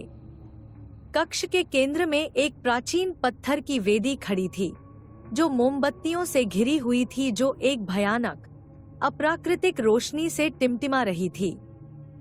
मीरा वेदी के पास पहुंची। उसकी जिज्ञासा उसके डर पर काबू पा रही थी। इन प्रतीकों को देखो, उसने वेदी पर नक्काशी की ओर इशारा करते हुए कहा। वे उनसे मेल खाते हैं जिन्हें हमने बालानाथ की कार्यशाला में देखा था। विक्रम ने कैमरे और ईएमएफ डिटेक्टरों को वेदी पर केंद्रित करते हुए अपने उपकरण स्थापित किए। उन्होंने कहा, आइए हर चीज का दस्तावेजीकरण करें। हमें यह समझने की जरूरत है कि यहाँ क्या हुआ और यह अभिशाप से कैसे जुड़ा है। जैसे जैसे उन्होंने अपनी जांच शुरू की, माहौल और अधिक तीव्र होता गया। मोमबत्तियां और अधिक तेजी से टिमटिमा रही थी और दीवारों पर बने प्रतीक अपने स्वयं के जीवन के साथ स्पंदित हो रहे थे।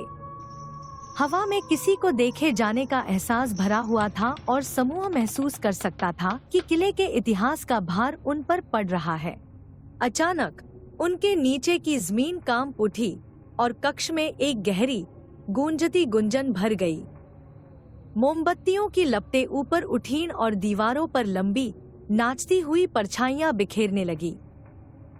समूह ने एक दूसरे पर घबराहट भरी निगाहें डाली, यह जानते हुए कि उन्होंने कुछ शक्तिशाली चीज को ट्रिगर किया था।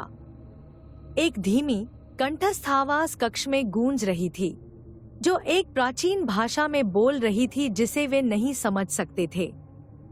ऐसा लग रहा था कि आवाज हर जगह से और कहीं से भी एक साथ आ रही थी, उनकी हड्डियों तक गूंज रही थी।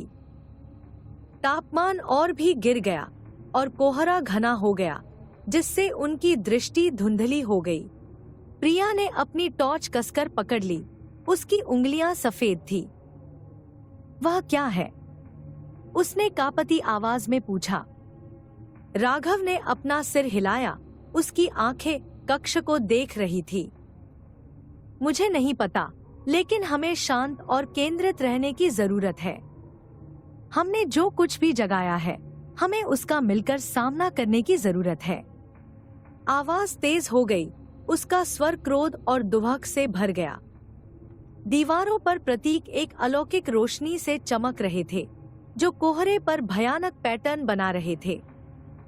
समूह को अचानक तीव्र दबाव महसूस हुआ, मानो उनके चारों ओर की हवा अंदर दब रही हो, उन्हें कुचलने की कोशिश कर रही हो।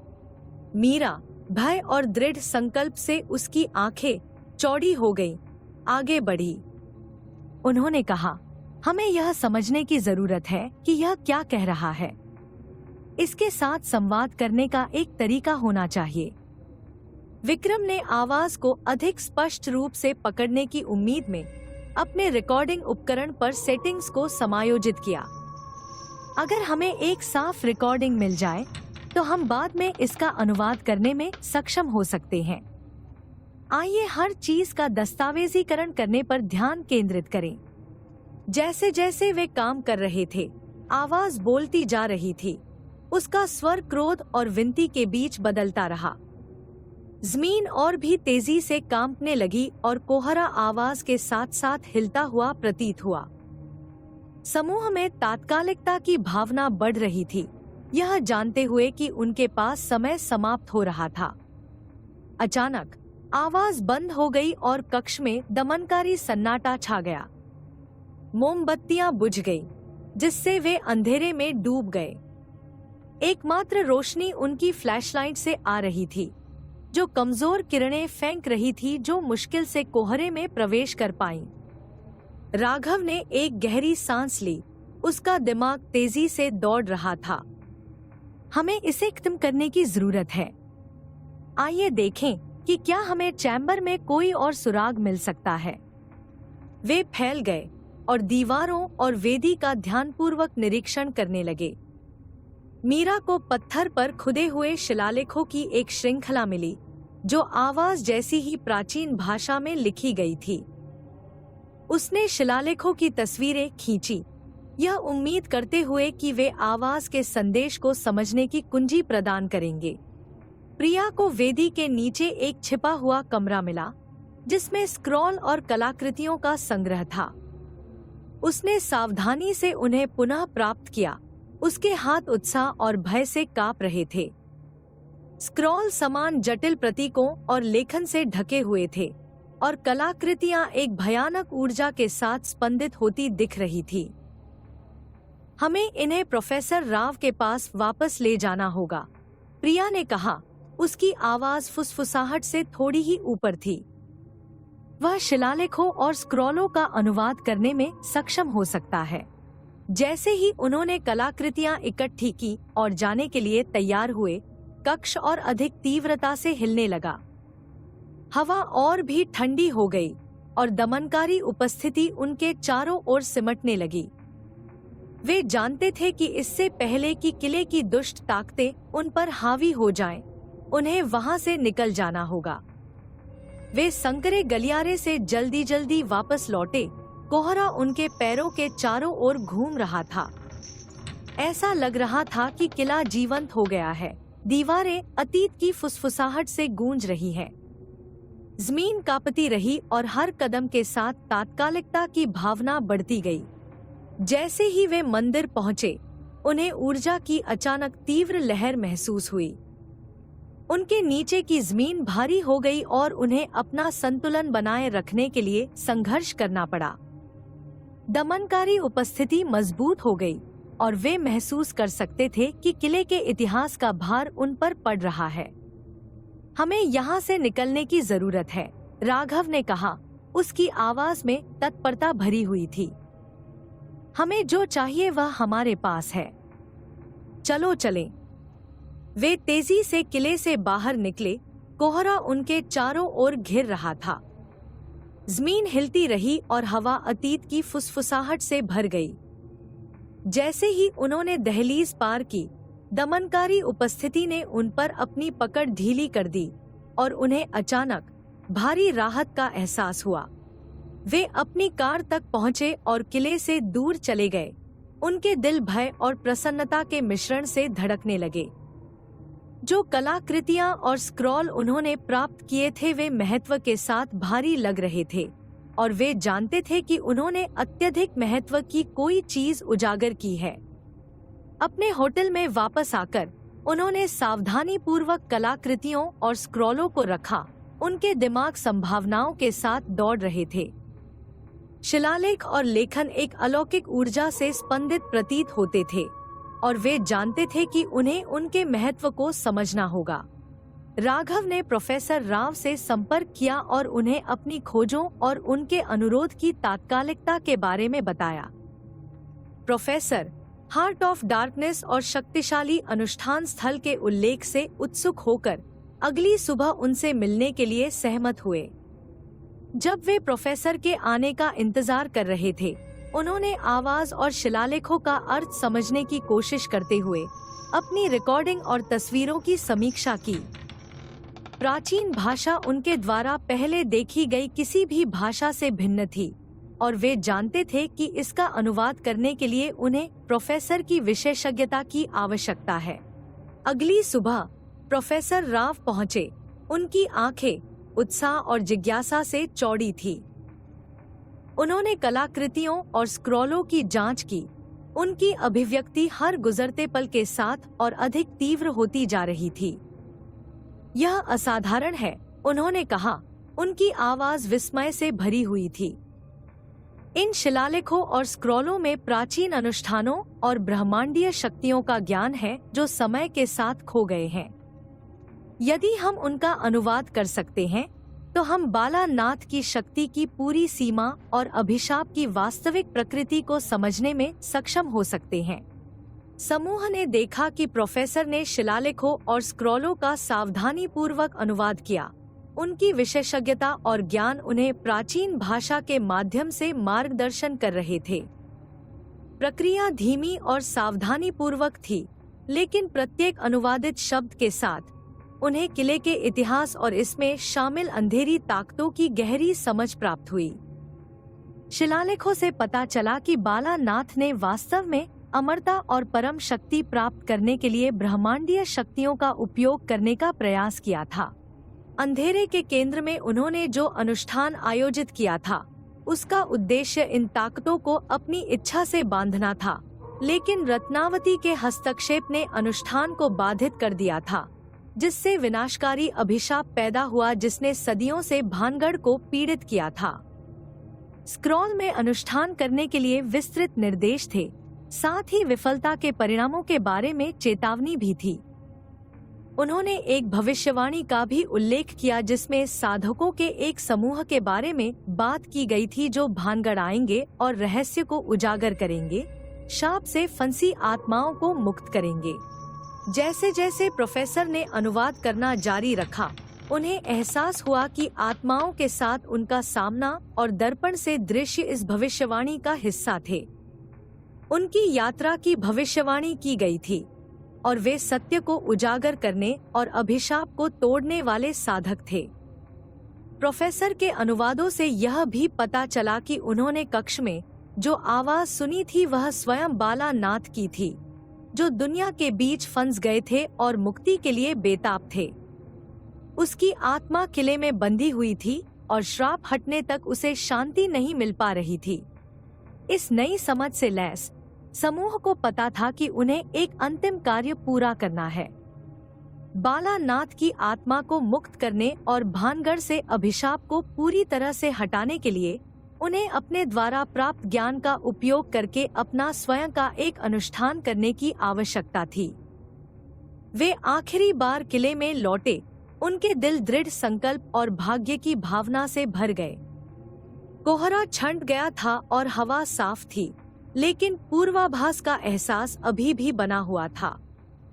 वे कलाकृतियां और स्क्रॉल लेकर हार्ट ऑफ डार्कनेस की ओर वापस चले गए, जो अनुष्ठान के दौरान उनका मार्गदर्शन करेंगे। जैसे ही वे प्राचीन वेदी के सामने खड़े हुए, उन्हें लगा कि किले के इतिहास का भार एक बार फिर उन पर पड़ रहा है।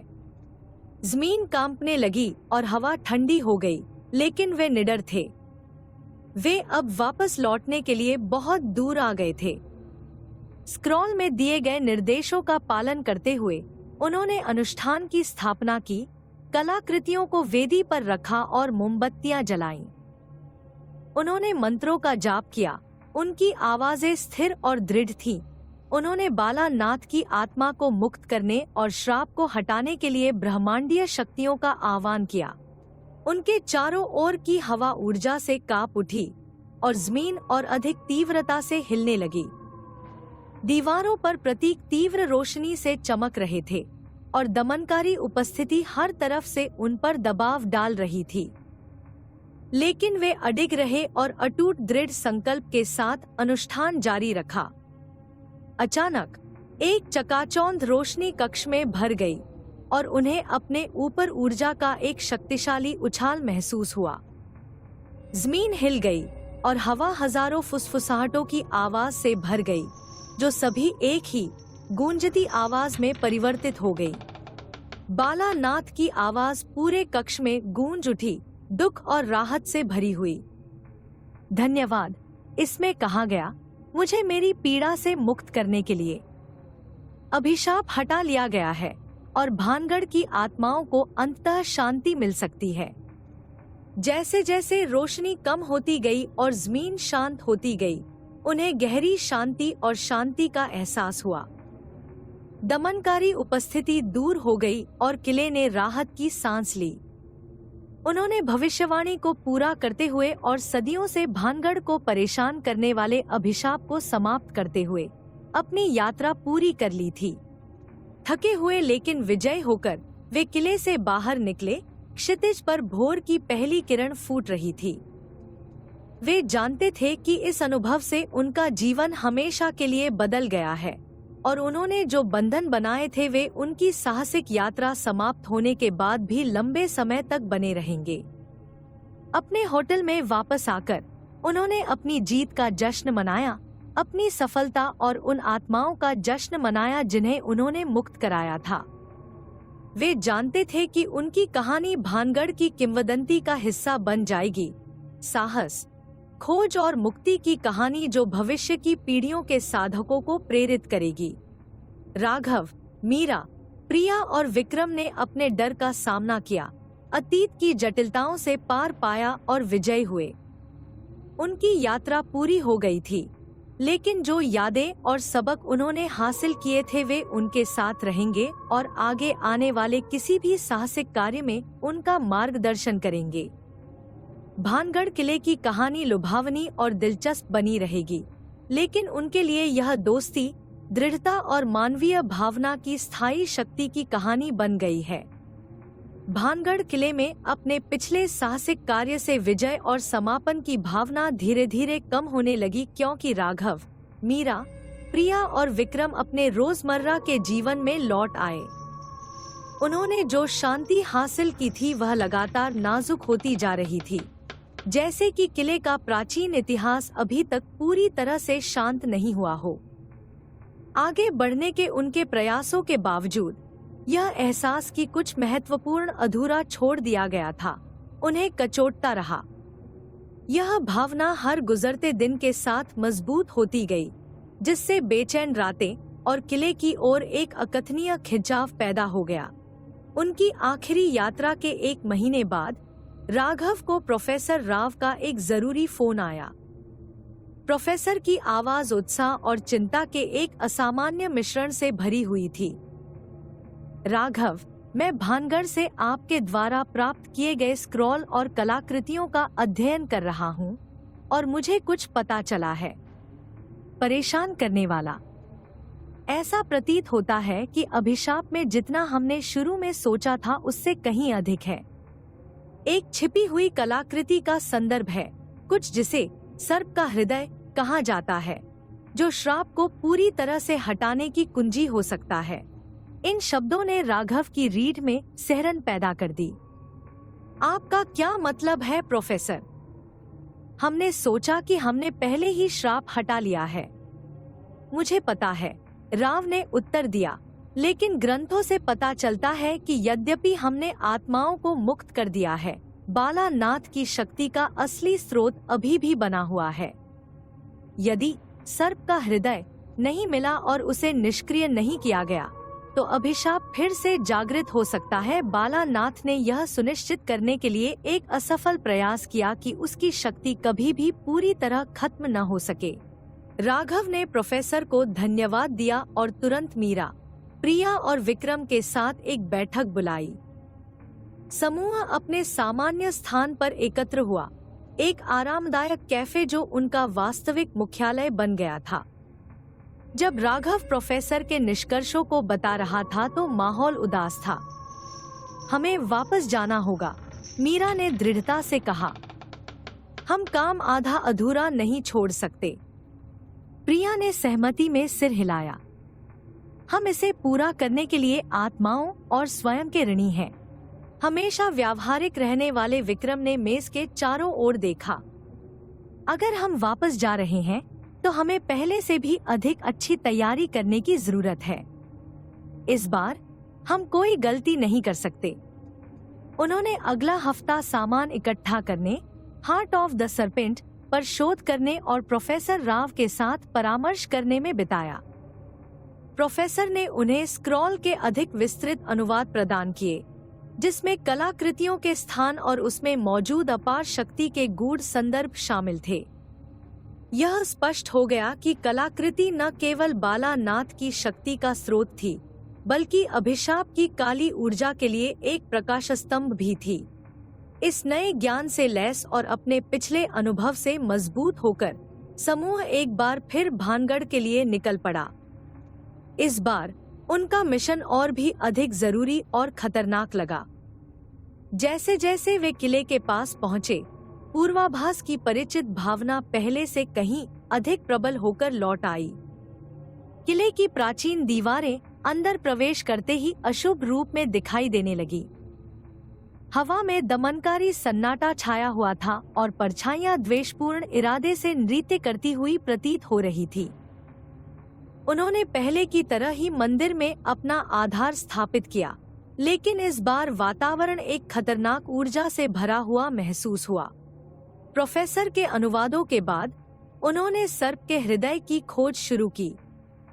स्क्रॉल से संकेत मिलता है कि कलाकृतियां किले के नीचे एक गुप्त कक्ष में छिपी हुई थी, एक जगह जिसे बालानाथ ने शक्तिशाली सुरक्षात्मक मंत्रों से मजबूत किया था। प्रवेश द्वार का सटीक स्थान स्पष्ट नहीं था, लेकिन ग्रंथों में किले की वास्तुकला में अंतर्निहित सुरागों की एक श्रृंखला का उल्लेख किया गया है। उनका पहला सुराग उन्हें मुख्य प्रांगण में नक्काशी की एक श्रृंखला तक ले गया। नक्काशी में प्राचीन अनुष्ठानों और लौकिक युद्धों के दृश्यों को दर्शाया गया है, जिसमें एक विशेष छवि उभर कर सामने आती है। एक हृदय के चारों ओर लिपटा हुआ एक सर्प, उसकी आंखें एक भयावह रोशनी से चमकती हैं। विक्रम ने नक्काशी की ओर इशारा करते हुए कहा, यही बात है, सर्प का हृदय। हमें यह पता लगाने की जरूरत है कि यह कहाँ जाता है। उन्होंने नक्काशी की सावधानी पूर्वक जांच की, किसी छिपे हुए तंत्र या प्रतीकों की खोज की। मीरा ने नक्काशी के आधार पर एक धुंधला शिलालेख देखा, जो सदियों की गंदगी के कारण आंशिक रूप से अस्पष्ट था। उसने प्राचीन प्रतीकों की एक श्रृंखला का खुलासा करते हुए सतह को धीरे से साफ किया। प्रिया, जिन्होंने स्क्रॉलों का बड़े पैमाने पर अध्ययन किया था, ने प्रतीकों को निर्देशांक के रूप में पहचाना। ये प्रतीक दिशा निर्देश हैं। प्रवेश द्वार खोजने के लिए हमें उनका अनुसरण करना होगा। निर्देशांक का पालन करते हुए उन्होंने किले के माध्यम से अपना रास्ता बनाया, सुरागों को समझा और घुसपैठियों को रोकने के लिए छोड़ी गई बाधाओं पर काबू पाया।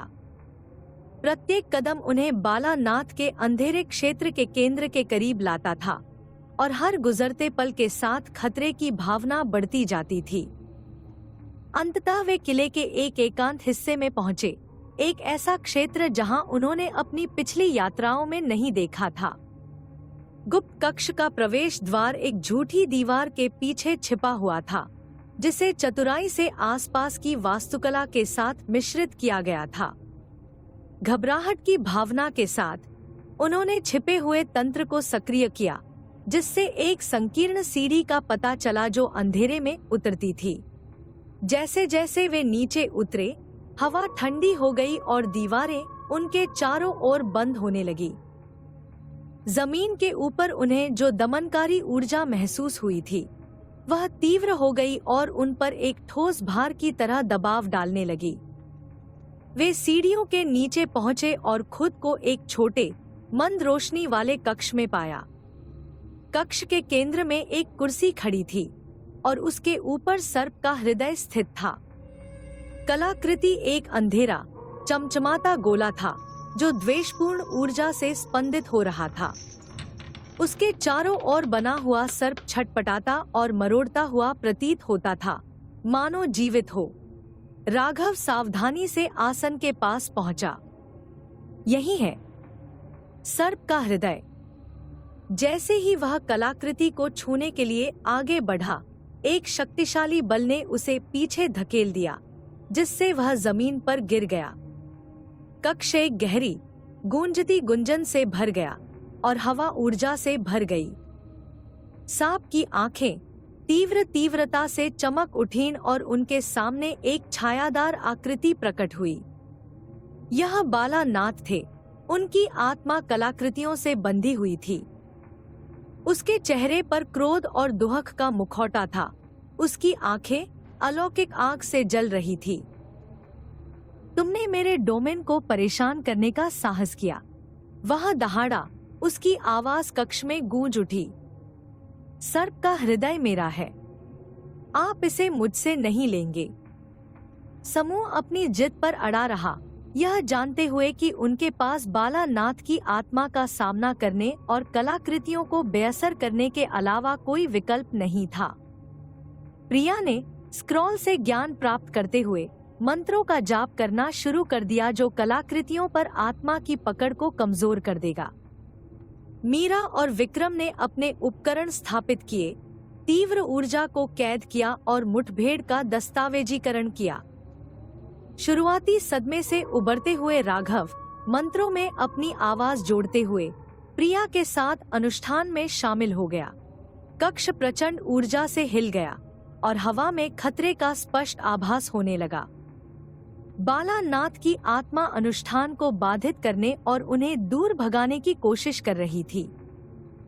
परछाइयां दीवारों पर नाचने लगी और तापमान और नीचे गिर गया, लेकिन वे अपनी जिद पर अड़े रहे। उनका दृढ़ संकल्प अटल था। जैसे जैसे मंत्रों की तीव्रता बढ़ती गई, सर्प का हृदय एक चकाचौंध रोशनी के साथ धड़कने लगा। उसके चारों ओर लिपटा हुआ सांप ऐंठ रहा था और मुड़ रहा था। उसकी आंखें भयंकर रोशनी से चमक रही थी। बालानाथ की आत्मा क्रोध और दर्द से चिल्लाने लगी।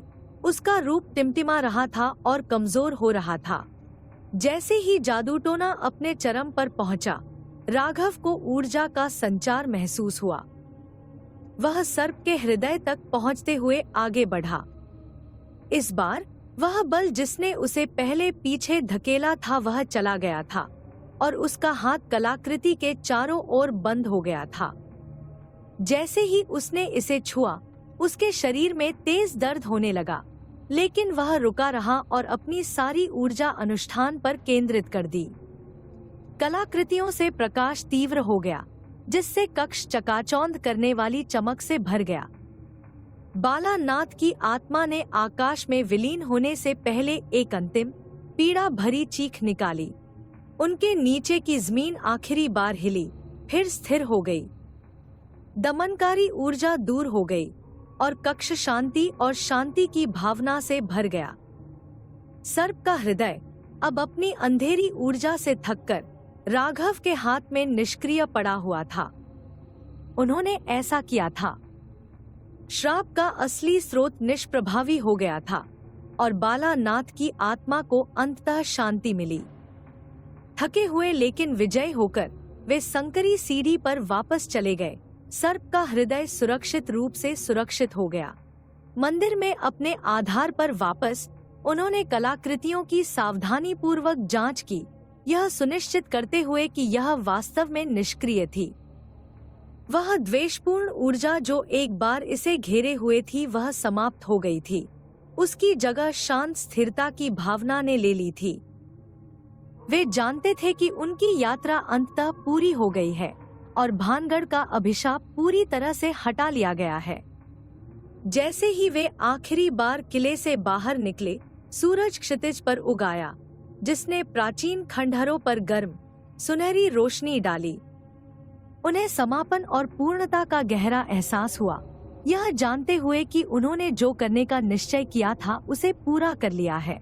राघव ने अपने दोस्तों की ओर देखा। उसकी आंखें कृतज्ञता और गर्व से भर गईं। हमने यह किया। हमने जो शुरू किया उसे पूरा किया। मीरा, प्रिया और विक्रम ने सिर हिलाया। उनके चेहरों पर वही उपलब्धि का भाव झलक रहा था।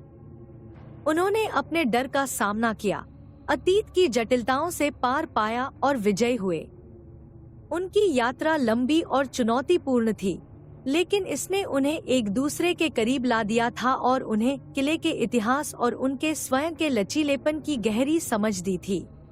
जैसे ही वे भानगढ़ से दूर चले गए, उन्हें पता चला कि इस अनुभव से उनका जीवन हमेशा के लिए बदल गया है।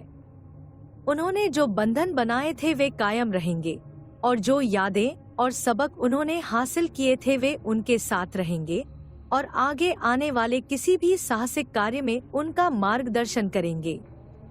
अपने रोजमर्रा के जीवन में भी वे निकट संपर्क में रहे। उनके साझा अनुभव ने एक अटूट संबंध बनाया। उन्होंने स्क्रॉल और कलाकृतियों का अध्ययन करना जारी रखा, प्रोफेसर राव के साथ अपना ज्ञान साझा किया और भानगढ़ के इतिहास को समझने में योगदान दिया।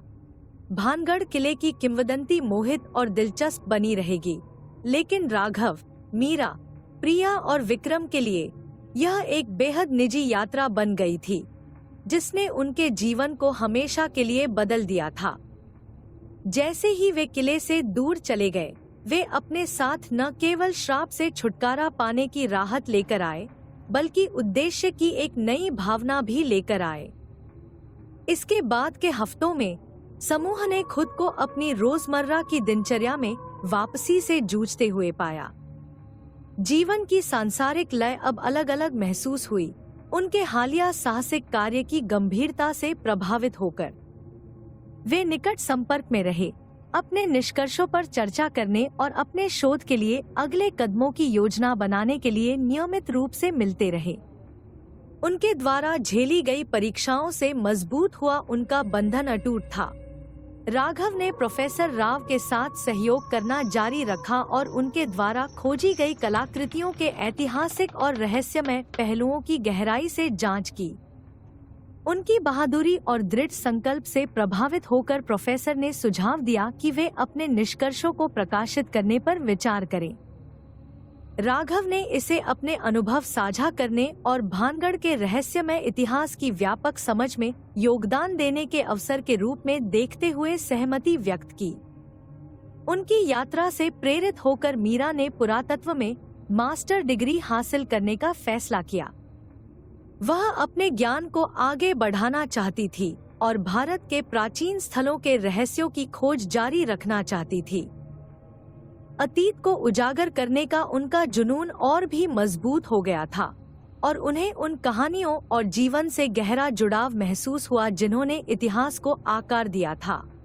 प्रिया, जिनकी तीव्र बुद्धि और सूक्ष्म शोध उनकी सफलता के लिए महत्वपूर्ण थी, ने अपने अनुभवों के बारे में एक किताब लिखना शुरू किया।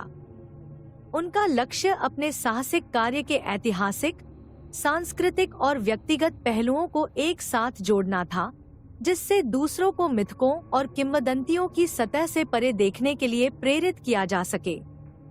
उनकी पुस्तक जिज्ञासा की शक्ति और सत्य की खोज के महत्व का प्रमाण होगी। हमेशा व्यावहारिक रहने वाले विक्रम एक नए उद्देश्य की भावना के साथ अपने काम पर लौट आए। उन्होंने अपने साहसिक कार्य से सीखे गए सबक को इंजीनियरिंग में अपने करियर में लागू किया, समस्या समाधान और टीम वर्क पर ध्यान केंद्रित किया। उनका विश्लेषणात्मक दिमाग और शांत व्यवहार उनके सामने आने वाले खतरों से निपटने में महत्वपूर्ण रहा और वह समूह के लिए एक स्थिर लंगर बने रहे। जैसे ही वे अपने जीवन में वापस आ गए, समूह ने अपने अन्वेषण जारी रखने के लिए एक समझौता किया। छिपे हुए इतिहास और अनकही कहानियों वाली अनगिनत अन्य साइटें थी और वे उन्हें उजागर करने के लिए दृढ़ थे। भानगढ़ में उनके अनुभव ने उन्हें दृढ़ता, साहस और सहयोग का मूल्य दिखाया था। समाप्त। हमारे पॉडकास्ट से जुड़ने के लिए धन्यवाद। यदि आपने भूतों, पौराणिक प्राणियों और शहरी किंवदंतियों की हमारी खोज का आनंद लिया, तो कृपया इसे अपने दोस्तों के साथ साझा करें। अधिक रोमांचक एपिसोड के लिए सदस्यता लेना न भूलें। अगली बार तक मेरे प्रिय श्रोताओं,